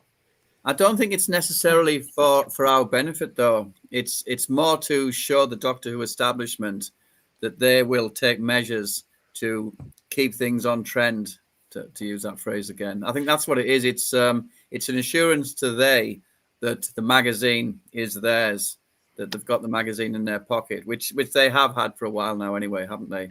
Since it came back in 2005. I think the magazine was very careful not to be too critical. I noticed this. So But this is just taking it to an extreme. Sorry, Paul, I didn't mean to cut you off. No, not at all. I've finished, Rachel. So, right. Can I ask a question? Because I don't really buy the Doctor Who magazine, on and off for a couple of things that I've had. Is this their normal approach to journalism? No. First time I've ever seen it. I'm shocked. Really? I'm shocked at this. Disgusted. Because to me, this is not journalism. This is distancing ourselves, and we're going to give an opinion in a journalist piece. Yeah, I mean, come on, this is not the Times or the Telegraph. This is the Doctor Who magazine, and it's a Doctor Who writer, and I just want to hear what he says. And actually, if he said something slightly curveball, it's not the end of the world, like if you're on the front page of the Times. So please, Doctor Who magazine, calm down. You know, this kind of, oh, we can't endanger the brand of Doctor Who. Now, I saw Cybermat strikes, and a few people have said maybe Doctor Who magazine are scared of losing their license. I don't think would the BBC want them to lose their license, because the magazine is up against it on sales dwindling anyway. So is there a possibility that they may have been told that anything that comes in, it has to be in a certain direction with what they put in? Or maybe the BBC read this article and said, no, you need to put in a rebuff. You need probably some de facto directive on a sort of behind the scenes note between the BBC and other institutions and the magazine. Do they vet this then? The BBC. To an extent, they must have. Yeah. I think they probably have to submit the raw article to the BBC or some such institution. If you really think of what, the nonsense last week about compliance, and what we've just seen here is a living embodiment of compliance and censorship. And if you are apparently given free speech, as they think they've given Rob Shearman, they've also put caveats on it. It's a bit like that BBC Verify, that basically you say something and then suddenly they say, well, actually, we think this. Or you get it on Twitter and various things where it can be challenged, and community notes. Suddenly the world has gone very like that. And all of a sudden, everybody's speech is challenged, which is the first sign. Now, BBC Verify was an atrocity. It was an absolute atrocity. I just want to watch the news. I just want to watch the news. I don't want somebody telling me whether I should believe it. Anyway, I don't know that it matters, says Rob, but it's a strange thing. It's made me want to embrace it because the whole of Doctor Who feels like it's in its own bubble. He thinks there's something appealing about, for now at least, being able to finally complete Doctor Who. He'd stopped buying the new series Blu-rays. Recently, he's gone back and started collecting them all. Of course, there'll be still more merchandise coming out until idiots like me stop buying it. And I'm also now contributing to that, which is bonkers. So, he's aware of, Now, I just want to Can I just draw attention to something there? Are you able to go back to that page, Brendan? Have you noticed that they've said in italics, probably quite reasonably? So basically, fair enough. So really, this is actually worse than the unsubtle stuff that they did earlier, because they've kind of woven a gentle directive in there to sort of say that we feel Rob's being okay with this statement, so we're not going to make too much of a big deal of it. But it is still every bit the imposition that the previous two examples have been. I can't believe this. I honestly didn't think that they'd sink to levels like this. Doctor Who magazine. Come on. I mean, I loved the Doctor Who magazine. I used to, and I took it seriously because it was my program. I did. But please don't take yourself that seriously in that way, in dangerous way. If you're a sci-fi reader, you should surely know what you're doing is really dangerous. Now, Grant G is saying, I think the censory has been needlessly pessimistic. But honestly, Grant G, have you seen this before in the Doctor Who magazine? I haven't. So why is it changed? Rob Shearman's just telling me about his 2 books and whether Doctor Who he thinks is on or not. That's all he's doing. He's not saying, I think there's going to be World War III. He's not telling us some major kind of top secret thing about the government. He's just talking about Doctor Who. I mean, it's like context, you think perspective. I feel as though the magazine's got a bit above itself. And I just want to remind everybody, this is what John Pertwee said years ago. No, because he says, but does the BBC care about who it offends? No, said Pertwee. If people feel the show is too much for them, there's a little knob on their TV set. They needn't watch. They can switch it off. But if nobody watches Doctor Who, it will kill it. Doctor Who will kill himself. So he has a joke at the end. The whole point is just make stuff. If you get the ratings, you're obviously doing something right. If you don't get the ratings, you're doing something wrong. And that's how it used to be. Yeah, that's how it used to be. So simple, such a simple relationship. Give the people what they want, obviously within reason, but give the people good drama. The things that get the highest ratings will be the things that impress them most. That used to be the unbreakable link that used to exist. And it wasn't that long ago either. I'm not just talking about when I was a kid watching Doctor Who. I mean, when the new series came back, that used to be the unbreakable link. Now it doesn't matter anymore. Everything's counterintuitive. And ideology is the new currency, not ratings. No. Or public perception. Or the audience have got it wrong. That's the classic one. So that's the one. Doctor Who magazine sales are going down. So you think, well, hold on. Do you want to kind of just change what you do editorially? So anyway, he goes on fair dues. His books, Jubilee and Charms of Midnight, which obviously Jubilee, particularly Rachel was talking about, set the scene for us in what environment were the 2 stories originally conceived, they asked him. Jubilee was designed to be the beginning of the 40th anniversary of Big Finish. Hence why it was called Jubilee. I didn't think we'd have it at the 50th. I really thought this was going to be our last hurrah, that it would dribble on for a few more years, but without a new TV show to sustain it. You just get older and older fans. The license at some point would run out and there'd be a lack of interest. And then he talks about this aspect, the wilderness years. It's hard to fully grasp because for the last 20 years, Doctor Who has been so popular and culturally important again. In those early years of the millennium, BBC Books were producing 2 novels a month, which were frequently outrageously ambitious and totally bonkers. Big Finish were doing 1 story a month, with spin-offs starting at that point. No one seemed to be watching us. It felt like you could do anything. The only people in some ways that we were trying to impress were the people you'd meet at the tavern, the pub where you'd go every month and socialise with fellow Doctor Who fans. We were daring each other to do things in a more ambitious and innovative way because we didn't feel any responsibility to write for anybody younger coming to it. At that stage, Doctor Who was dead. I'm sure there were people who believed it would come back, but I certainly didn't. So, of course, he refers to the famous Fitzroy Tavern. I didn't go to it. I wasn't invited. Here we go. I hear a new doctor you have, Russell. Or should I call you the Fitzroy Pumboy? Terence Dix. Bloody hell, are they still letting you in here? Surprised? Your conservatism blinds you, Terence. Now you'll experience the full power of the queer side, man.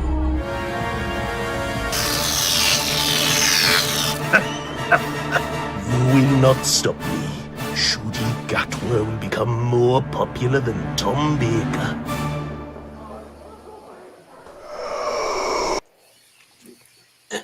Right, so yes, this is what I mean, this Fitzroy Tavern, Paul, you know, this amazing tavern where all the Doctor Who fans went, yeah, the connected ones. The rest of us, if we wrote a script, nobody would ever see, wouldn't get the light of day. Yeah. Yeah, it's just obviously it's institutionalized, and it was a clique element quickly arose, didn't it? Obviously, some good came out of it. The first 5 years of Davies' tenure, his first incarnation, as it were. That for the most part, I greatly admired it, but unfortunately, it's been allowed to spill over. And rather than give it to more people, give more people the opportunity, I think that sort of clique element has been retained, hasn't it? And it's distorted the show a little bit. This happened in Moffat's tenure before Chibnall and Davies came along. I think he did a lot of damage. Obviously, he did a lot of good as well with Matt Smith and things like that. But towards the end of his tenure, he started introducing elements which were pastiche and, for me, highly questionable. Well, he mentions here how there's a censorship even between the book and what's allowed. So Rachel here on Jubilee, he says, there's no way you could even think about getting away with Jubilee now. One of my big passions is Jacobean theatre. And I thought, wouldn't it be fun to do a great Grand Guignol Duchess of Malfi style Doctor Who where the bloodletting and the violence has a moral point to satirise a really ugly world which has been distorted. But now I wouldn't want the children who would have been brought up watching Doctor Who and have become adults to be exposed to that. When Steve Cole and I discussed doing Jubilee, which was at one point the only one I was going to be doing, he said we are going to have a problem with the decapitations and all the mutilation of dwarfs. Yeah, I remember that. Yeah. Yeah, he wouldn't have been able to put a lot of that onto the screen for sure. So that's the beauty of audio. Yeah. I mean, it was shocking. I mean, and obviously the Chimes of Midnight and things like that. You got the benefit of the audio format. You could go to places. I'm sure this was actually one of the buzz phrases to describe them. You could go to places where perhaps the TV series couldn't. Yeah, and well, fair enough, really, I suppose. It sounds quite interesting and dark, and yet, you know, can I just remind ourselves? Last week, RTD was letting out all his pain about censorship, and now we just hear that an idea has been self-censored, really, and you think, oh dear, yes. But also not only that, I probably wouldn't have gone that far with the Christopher Eccleston Doctor. Colin Baker Doctor, yeah, I think that would be well within his Doctor to have that kind of story. Christopher Eccleston may be a slightly different route. The route that we saw, actually. Yeah, I mean, and that's the very thing. I'm not good at writing action, says Rob Shearman, because my background is much more theatrical, which is people discussing stuff. In Dalek, I wanted to find out what was going on. You see different perspectives by showing characters' previous lives. It's also, to be fair, a bit of padding, because you're taking a 45-minute episode and you're trying to make it into a novel. There's nothing very novelistic about Dalek, because it's pretty much told in real time. Very few novels only last the length of time it takes to run up and down corridors. So that's the Dalek novel. And then just for everybody, since you're just tuned in, the Jubilee book that's just come out. It was fun to explore the character of the latest incarnation of the Doctor, someone who plays the Doctor on TV, so he becomes a much more leading character. There aren't dwarves, but we do have the 37th incarnation of the Doctor, and he's aware that he's not actually one of the good ones. So there's a bit of a taster for that one. And just to finish off, and in Chimes, I've now got Charlie being haunted by someone trying to give her a Christmas present all the time, which eventually, when it opens, becomes the doll's house, and then it all kicks off. That's interesting. So I was going to ask you, just as a kind of curveball here, is Carolyn Ford at the moment is in Australia with our friends at Sirens of Audio and Dwayne, and the Radio Times said recently, want to ask Doctor Who's Caroline Ford a question? Submit yours now. Now, this is just one of those things, if you're a fan, what would you actually ask Caroline Ford? Now, again, I just want to remind you of some of her issues with Doctor Who over the years. If I could just get it, here we go. Both of you came back for a multi-doctor story, didn't you? The Five Doctors. What was that like for you? Because you had a very big role in that. You were, fighting Daleks and in the TARDIS. Same old. Oh, was it really the same old in terms of how it was done and? I'm surprised you say it was a big part. It didn't seem like that to me. I think.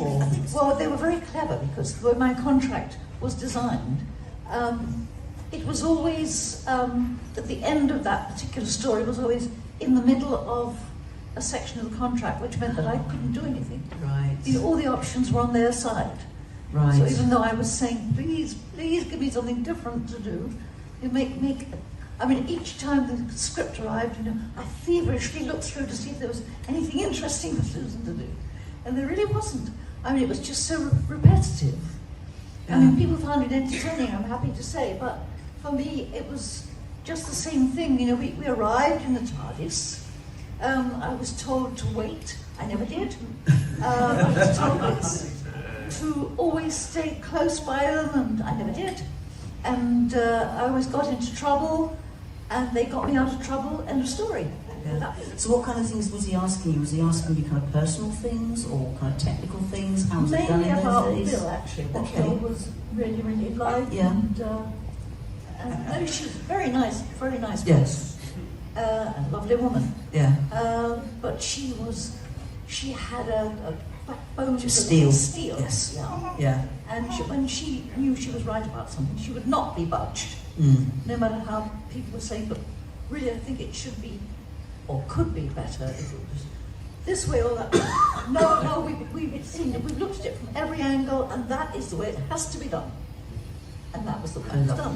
When people were sort of saying, no, he absolutely believed in it wholeheartedly. Yeah. And he said, look, it's going to go on forever, with the concept of it, the construct.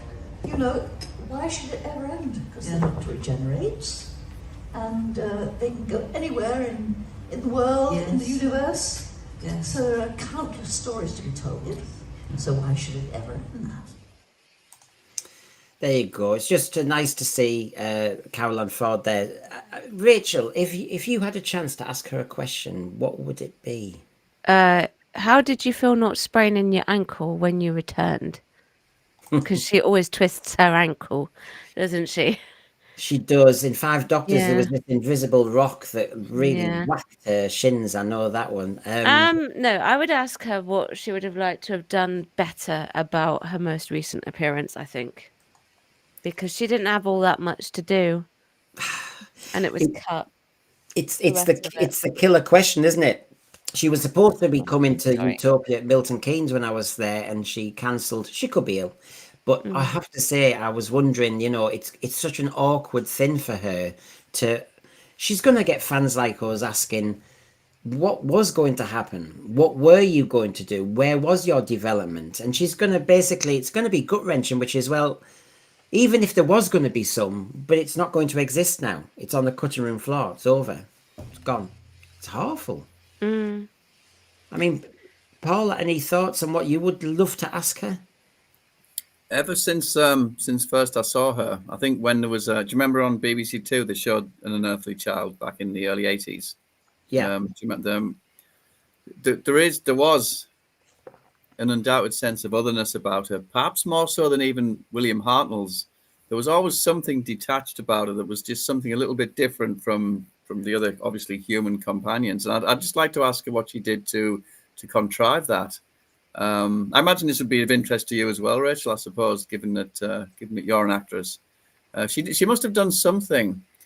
There was a stilted air to her. I don't mean in any way sort of derogatory, but there was a slightly hushed nature to her that I always found. There was just something about her that spoke of an otherness. And I was always impressed by it. So I'd probably ask her if when she was reading the script and she realized the nature of her role to be the Doctor's granddaughter, to be an alien, how she managed to affect that. Mm. Well, she would have got, upon like casting, some form of breakdown as to what the character would entail, and then when she got the role, she would have been given more information after that. So she's probably based it off that, and the script probably does it as well, to a degree. Yeah. And then obviously it's her own interpretation then on top of that, and what the Do you director. agree, Rachel, that there's something innate when you see her perform? There's something innate in her that just sort of suggests an otherness. Yes. It's I've always been impressed by it, and I've always been impressed by her. You can tell that she's different from Ian and Barbara. Yeah, that's it. Yeah, but she's much more like her grandfather, but not quite the same as her grandfather. Yeah. There's definitely the mysteriousness about her, but also that has something to do with the actors around her as well and how they react to her, because acting is reacting. So if she behaves in a way that is perhaps not would be seen of what a human would do, then perhaps Ian and Barbara would be like, oh, that's different, you know. So that probably helped build it too. Thanks. I think An Unearthly Child showed us all that potential for her, because she was young, but she wasn't acting young in every way, because obviously you saw her knowing a lot about the French Revolution. She knew a lot about science. She was young but old. She was that great juxtaposition of things, which would be interesting. I think her irritation, and she has said it, and she said it in those clips, was that the scripts did not continue like that, and she fell into this kind of, you're the screaming companion, you end up being the granddaughter. So as people are saying, my mic's going again. I can't leave Paul on his own, so I will thank you, Michael Nemo, by the way. Sorry if this has been mentioned, but isn't the wilderness period when fans set their hearts on the Eighth Doctor being the Time War Doctor, then John Hurt is oddly cast in the role, bewildering? It's certainly a time. I'd love to see Paul McGann do that role. Yes. Now, what's my mic like, by the way? Good. It's come back at a normal sort of service, as it were. Okay. Okay. Let's have a look. Jess, we needed some reasoning as to why she did not have regenerative powers, or did she? Or was she just going to be this Anakin Skywalker standing at the back watching the Doctor disco dancing? Was that the essence of her? And why was she in his head? In that scene in the Interstellar Song Contest, why did she say, stop? How come? Well, his conscience, I think it was meant to be a kind of a conscience, something he, to bring him back to what his granddaughter would expect him to be. I thought it was quite well done, if I'm honest with you. And I can't help being glad that if she did come back, or if they did allow one aspect of what they'd shot of, I don't know how much footage there was of her. So whatever it was that they enabled it to at least impact on the Doctor in a positive way, which I was always glad of. I wouldn't want her to be involved in this era any more than she was. At least she had something meaningful to do, to sort of convince him to not behave like that. But it would eventually, diminishing returns would have quickly set in, and she would have been ruined, I think. Yeah, and look at how Chris Chibnall finished the other era, when actually William Russell was given a line, and it was okay. It was okay. I didn't mind that, actually, that scene where they were all like it's like AA meeting type thing, where they were all sort of forgotten companions. I thought that was by Chibnall standards, that was a decent touch, actually. I felt it was. In fact, that landed quite nicely. And my concern with Susan was she was going to be in season 3. In other words, Hanover, and then all your suspicions about how would she have been developed in the RTD way at least isn't going to happen now. But of course, as Rachel said a lot earlier tonight, so many of these arcs are just unresolved. It's a mess. Well, I think what would have happened is pretty much what happened with the Rani. As soon as we get the reveal of the Rani, she regenerates, or whatever it was that nonsense was, and like as soon as we get Susan on screen for a few minutes with the Doctor, something will happen. Oh, suddenly she has to regenerate. That will be what happens. Bi-regenerate. It'll be a bi-regeneration. Oh yeah, bi-regenerate. Yeah, some young and then black she'll be kid will come out of her. subservient. Oh God, no, please. So on that basis alone, I'm glad that there wasn't more. On that basis alone. Lex Kane has gone, edited, and come back. Finished my editing. My God, you're faster than me. The pointlessness of it all, of the spin-off, sorry, and whatever you call it, the Land and the Sea, the Battle of whatever, will go straight to DVD, as it feels like it's a very much a flop for moving it to 2026. The only other version I'll allow them, Lex Kane, is they're kicking it into the long grass, because they know as soon as that's been broadcast, we will all ask the same question: what's happening to Doctor Who? And the BBC haven't got the answer. Thanks, Lex Kane, by the way. Stephen O'Neill, a question to ask her about appearing in the original series. How did you approach playing a 15-year-old character when you were older? I remember listening to her on one of these panels, and she got irritated with it pretty fast, that she wasn't extended as an actress. Therefore, she was starting to be pigeonholed, and that's why she needed to get out, really. It was a danger for her at the beginning of her career. I think the granddaughter thing became the only thing the writers looked at, Paul, do you think? That line, granddaughter. Yeah, to give the impression that they were of the same race, and that they'd had a prehistory prior to the other companions coming along, and it was very effective. I mean, it's often in Doctor Who, it's what is unknown that sort of taxes your sort of mind and makes you wonder. And you imagine what their life must have been like on Gallifrey, and how they must have interacted, and what the bond was between them, and how it was formed, and how they came to leave, and things like that. But you don't need to show it, do you? That's the beauty of Doctor Who. All of that backstory needn't ever be seen. I mean, what I'd love to have seen her get, because RTD can do this, although it was actually, when Sarah Jane came back, it wasn't his episode, was it? It was Toby. But I suspect, though, he'll have had there'll have been a lot of directives from him, I suspect, as to what he wanted Toby Whithouse to do. Yeah, well, in this case, I really do think there is an interesting story. What the hell did Susan think when the Doctor just did a runner and left her on Earth? He, when he was the third Doctor, kicked off about being exiled on Earth, and he did it to his own granddaughter. So, excuse me. Yeah. So there's a story there. She could get angry. Oh, I mean, Rachel, she could show venom. She could show bitterness. She could slap him. She could really kick off. Yeah, but that won't happen, will it? But that's the best motive, isn't it? It's like, you left me with a man who will die because I'm a time lady, maybe, and he's just a human. Oh, but then, you know what? She could always say, well, I bi-generated, so I'm human now, whatever. I don't know. She can't have kids because the time yeah, true. They're infertile. They're infertile. Yeah. Oh, God. Anyway, I'll cheer us all up here. Resurrection of the Daleks, Paul. Memories of... we Northerners never get a chance to get to the BFI, but they've had a Right. lovely Q&A session here. You can see there Resurrection of the Daleks Part 1, then you've got Terry Malloy and some of the cast, Matthew Robinson's Ruler and everybody. Get Part 2 later after Photo Studio, then you've got Peter Davison and Janet and autographs. I mean, what a super duper day if you can just get round the corner to the BFI.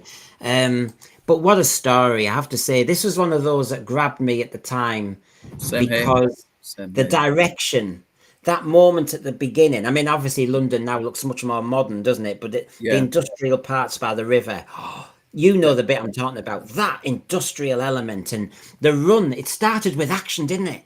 Yeah.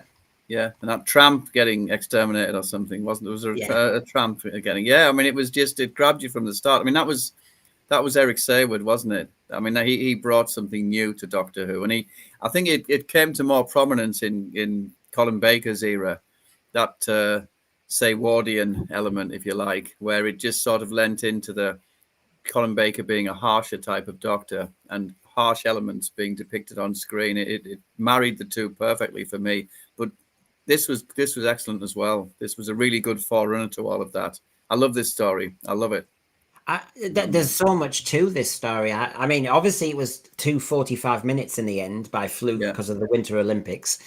I obviously enjoyed this story because my body, I was 15, 16.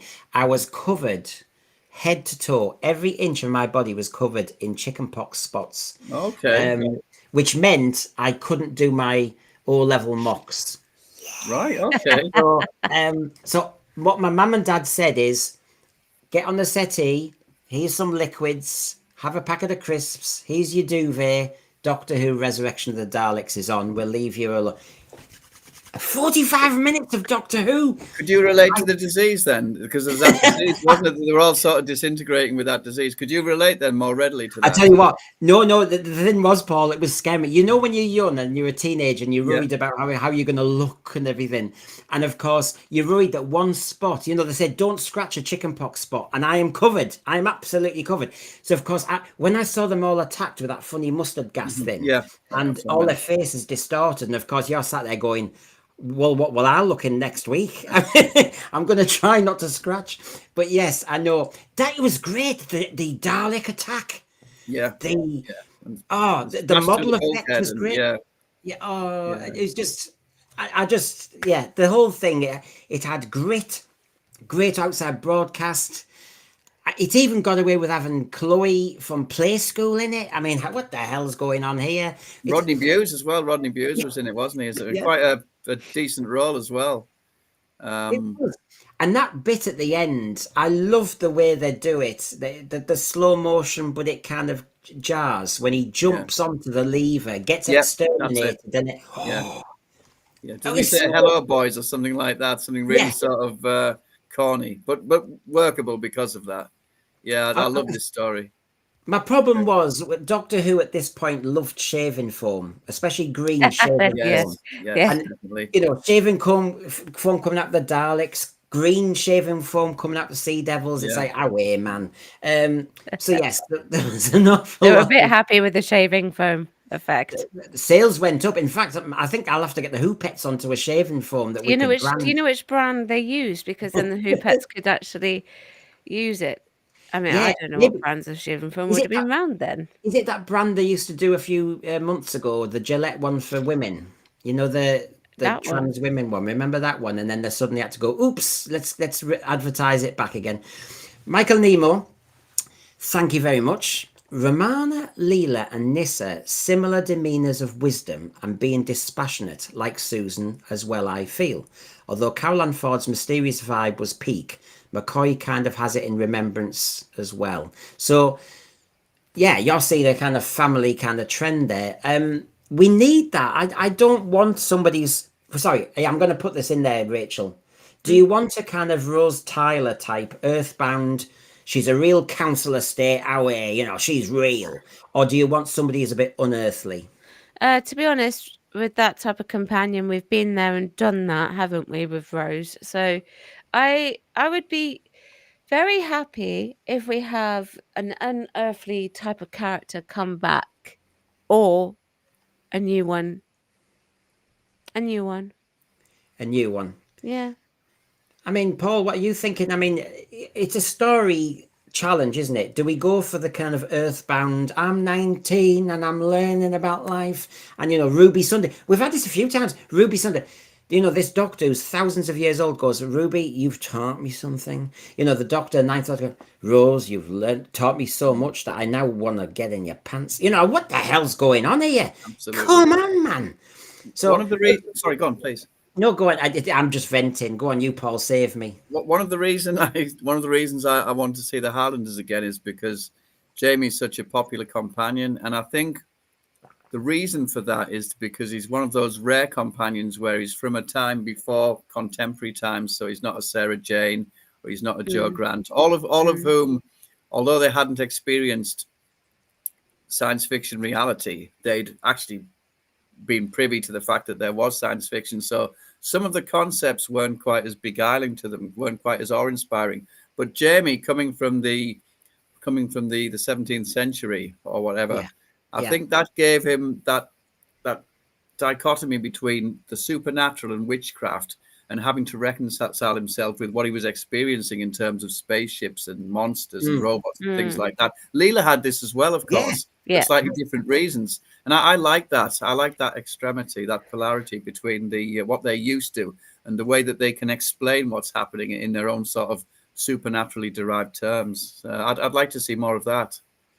Yeah, I totally agree. I mean, if I went downstairs after this and watched Horror Fan Rock or Towns of Wen Cheyenne and watched Leela and her brilliant, insightful acting, where she just is playing around with everything she does, a very intelligent actress. She is.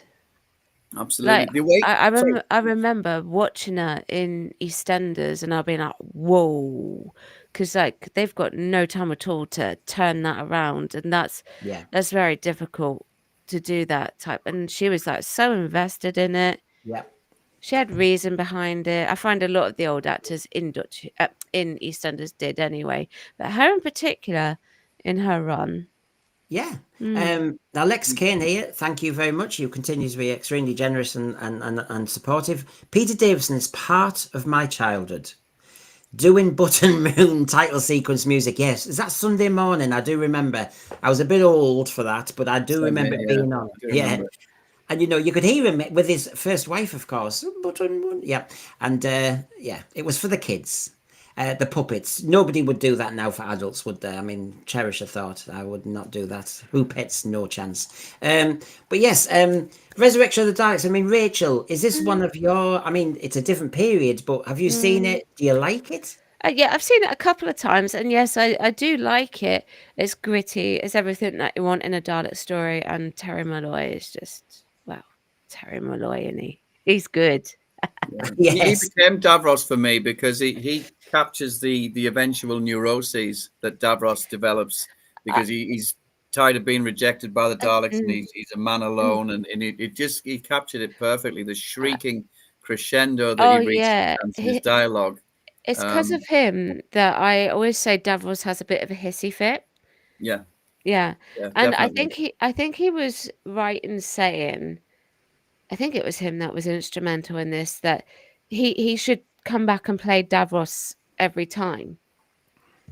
Because then you've got a consistent Davros, like you had a consistent master, and therefore the portrayals won't necessarily change vastly across board. And that's nothing against the other two. No, not at all. They were great introductions. They were great introductions. But fantastic. Yeah, I mean, like the first time that you ever see him, was it in Genesis, isn't it? Oh man, what a shot that is. But and I think just having one actor do it consistently, and he swung over into the audios as well. Yeah, very much so. I mean, he's become Davros now, as much due to that. And some of those audio stories in which he featured were wonderful as well. Absolutely. Well, I've got Atum Mirabilis here. I know I'll get back to you after this show. I saw your earlier comment. I'm hoping Sanity comes back to the BBC one day. I think we'll be waiting a while. It happens slowly. It's like a cultural shift we need at the moment, really. It's going to take a bit of time. Graham, I sat in the same row as Rula Lenska. She's a nice lady and spoke very fondly of her time on this story. I thought she was great in it. I mean, I knew she was in rock Follies and stuff like that. I mean, she's got the most amazing hair I've ever seen. And I mean, Still has, that hasn't hair is she? amazing. I mean, it could have its own story. I mean, it's like, wow, you know. But yes, good old Rula Lenska, once married to Dennis Waterman of Minder Yes, fame. that's right. Yeah. Yeah. Everybody says from time to time, it doesn't matter what stream I'm doing, Stephen O'Neill, Sean Pertwee for the next Doctor. He's gritty. He's in a lot of things at the moment, isn't he? And he's got a good voice. Would he want to do it though? I don't think it would work. No disrespect to that suggestion, but because of his resemblance to John Pertwee, I don't think it would quite work. Not for me. The other suggestion, what was it? What was the other Rory Kinnear. That was a good one. That was yeah, a good. I'd like Rory Kinnear to do that. Would be that brilliant. one. I think I would go for more than and he said John Pertwee, Sean Pertwee. Yeah, excuse me. Rory Kinnear is a great shout. Actually, yeah. I like him a lot. He can turn his hand to any kind of performance. Go on. Yeah, I think Sean will be compared too much to his dad, I think. Definitely. Although I would love him to do it. And he's established himself now away from Doctor Who. He doesn't need to faff with it, does he? No. Well, we've had a lovely 2 hours there. Thank you very much for that. We've gone around the houses and thank you. We've certainly had some fun there. Let me just kind of, before I obviously do everything as well. So that was Doctor Who As Dead As We've Ever Known. Just to remind you that tomorrow night, me and John Yulden, Sci-Fi Chronicle 79, Doctor Who Turning Left, ? See what I did there? Well, yeah, you see what you did, because we always disagree, John. So we're looking particularly at the Andrew Cartmel years and also now. So we're doing a kind of comparison format there. John Yulden loves his Sylvester McCoy years. So I look forward to this. I really look forward to it. And he knows I'm a bit up and down with it. So basically, Doctor Who Turning Left, ? That's tomorrow night. God knows what time.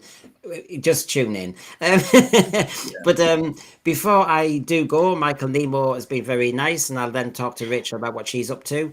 Michael Nemo, I always thought that the highwayman Richard Mace would have been undoubtedly a great companion. I loved his voice, his manner, and for every reason that Paul's been saying about the Highlanders, Jamie and Leela, wouldn't Richard Mace as the highwayman been a great companion?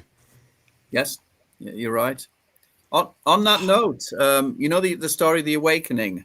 There was that Middle Ages type guy who was in it for quite a lot. I forget the actor's name and I forget the character's name. I'm sure I read somewhere that there were plans for him to become a companion, and I think it's the last time the idea of a sort of a historical derived companion was touted. I don't think it's been touted since. But he was, you know the one I mean, don't you? Does anyone know the one I mean? He had sort of shoulder length hair, and he was sort of he just appeared. He appeared from like a crack in time type thing, and he was exactly. Like a street urchin type. Yeah, kid, exactly that. Exactly that. He was in the pews as well. He was in the. That's right. I know, and you saw him in everything, didn't I? I keep thinking Tomorrow People. Murphy's Mob. I think he was in Murphy's Mob. Do you remember Murphy's Mob? Sorry, Rachel, we've gone off. No, you carry on. Two old men talking about. That's the one. That's the one. Always. I'll just nod and smile and pretend I know. That's how you treat people like us. That's how to treat people like us. Yeah, that's it. Get the next that would have been interesting for along the lines of what I was describing. So, yeah, it would be nice to see someone with a perspective like Leela's or Jamie's or something like that on screen again. It really would. Yeah, I agree with that. Well, I think that'd be nice. Lex Kane, just before I go, Tom Baker, even though he in the mid-90s, he's still a doctor, though. I know, I could have put a picture on tonight. He's always getting a bun from their local, very nice bespoke Greg's. He's in a nice part of Kent, isn't he? Yes, beautiful pictures of him. And he was shown again at not the Resurrection of the Daleks, he was shown at the season 13 at the BFI, where basically, of course, he had some little kind of snippets, and he was still doing his mannerisms. So it was lovely to see. Now, Rachel, obviously, Queen of the Walk, your channel. What are you up to on your channel? Well, apparently today, not very much. The Doctor Who review that was going to go up today is going to go up tomorrow, and that's just because life took over. My niece wanted to spend time with me, so I graced her with that time. So it will go up tomorrow morning at some point, and it will be the Daemons or the Demons, however you want to say it. And then hopefully I'll have my other video up probably a bit later than normal, I think, just to give myself time to make that transition from Doctor Who into woke news. And I am open for requests because I'm going to be introducing some more evergreen content. So if you've got stuff that's positive news and things like that, just drop us an email. Chat about it, don't shout about it at gmail.com. So that would be much appreciated. Thank There you. you go. Please. Always good value, Rachel, and thank you, Paul. you. Obviously, Not again, at all, my we pleasure. Thank you. We haven't organised that meet again yet, have we? It's so We'll close. sort something out. We'll sort We something will. out. I mean, We'll keep do in it. touch. No problem. So, obviously, thanks to Garbage, we do our cliffhangers now just to lead you into the credits because, you know, we love this kind of cliffhanger vibe. So, good night to Rachel. Good night to Paul. Good night to the Thanks, thread. everyone. Thank you. Thank you, See you everyone. tomorrow night with John. Andrew Cartmel, here we go. RTD wants Sensphere shut down.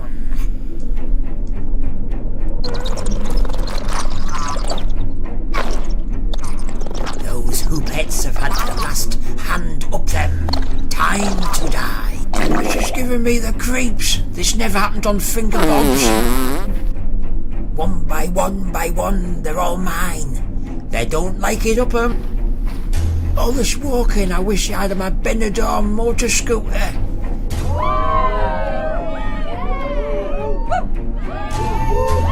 Cry havoc!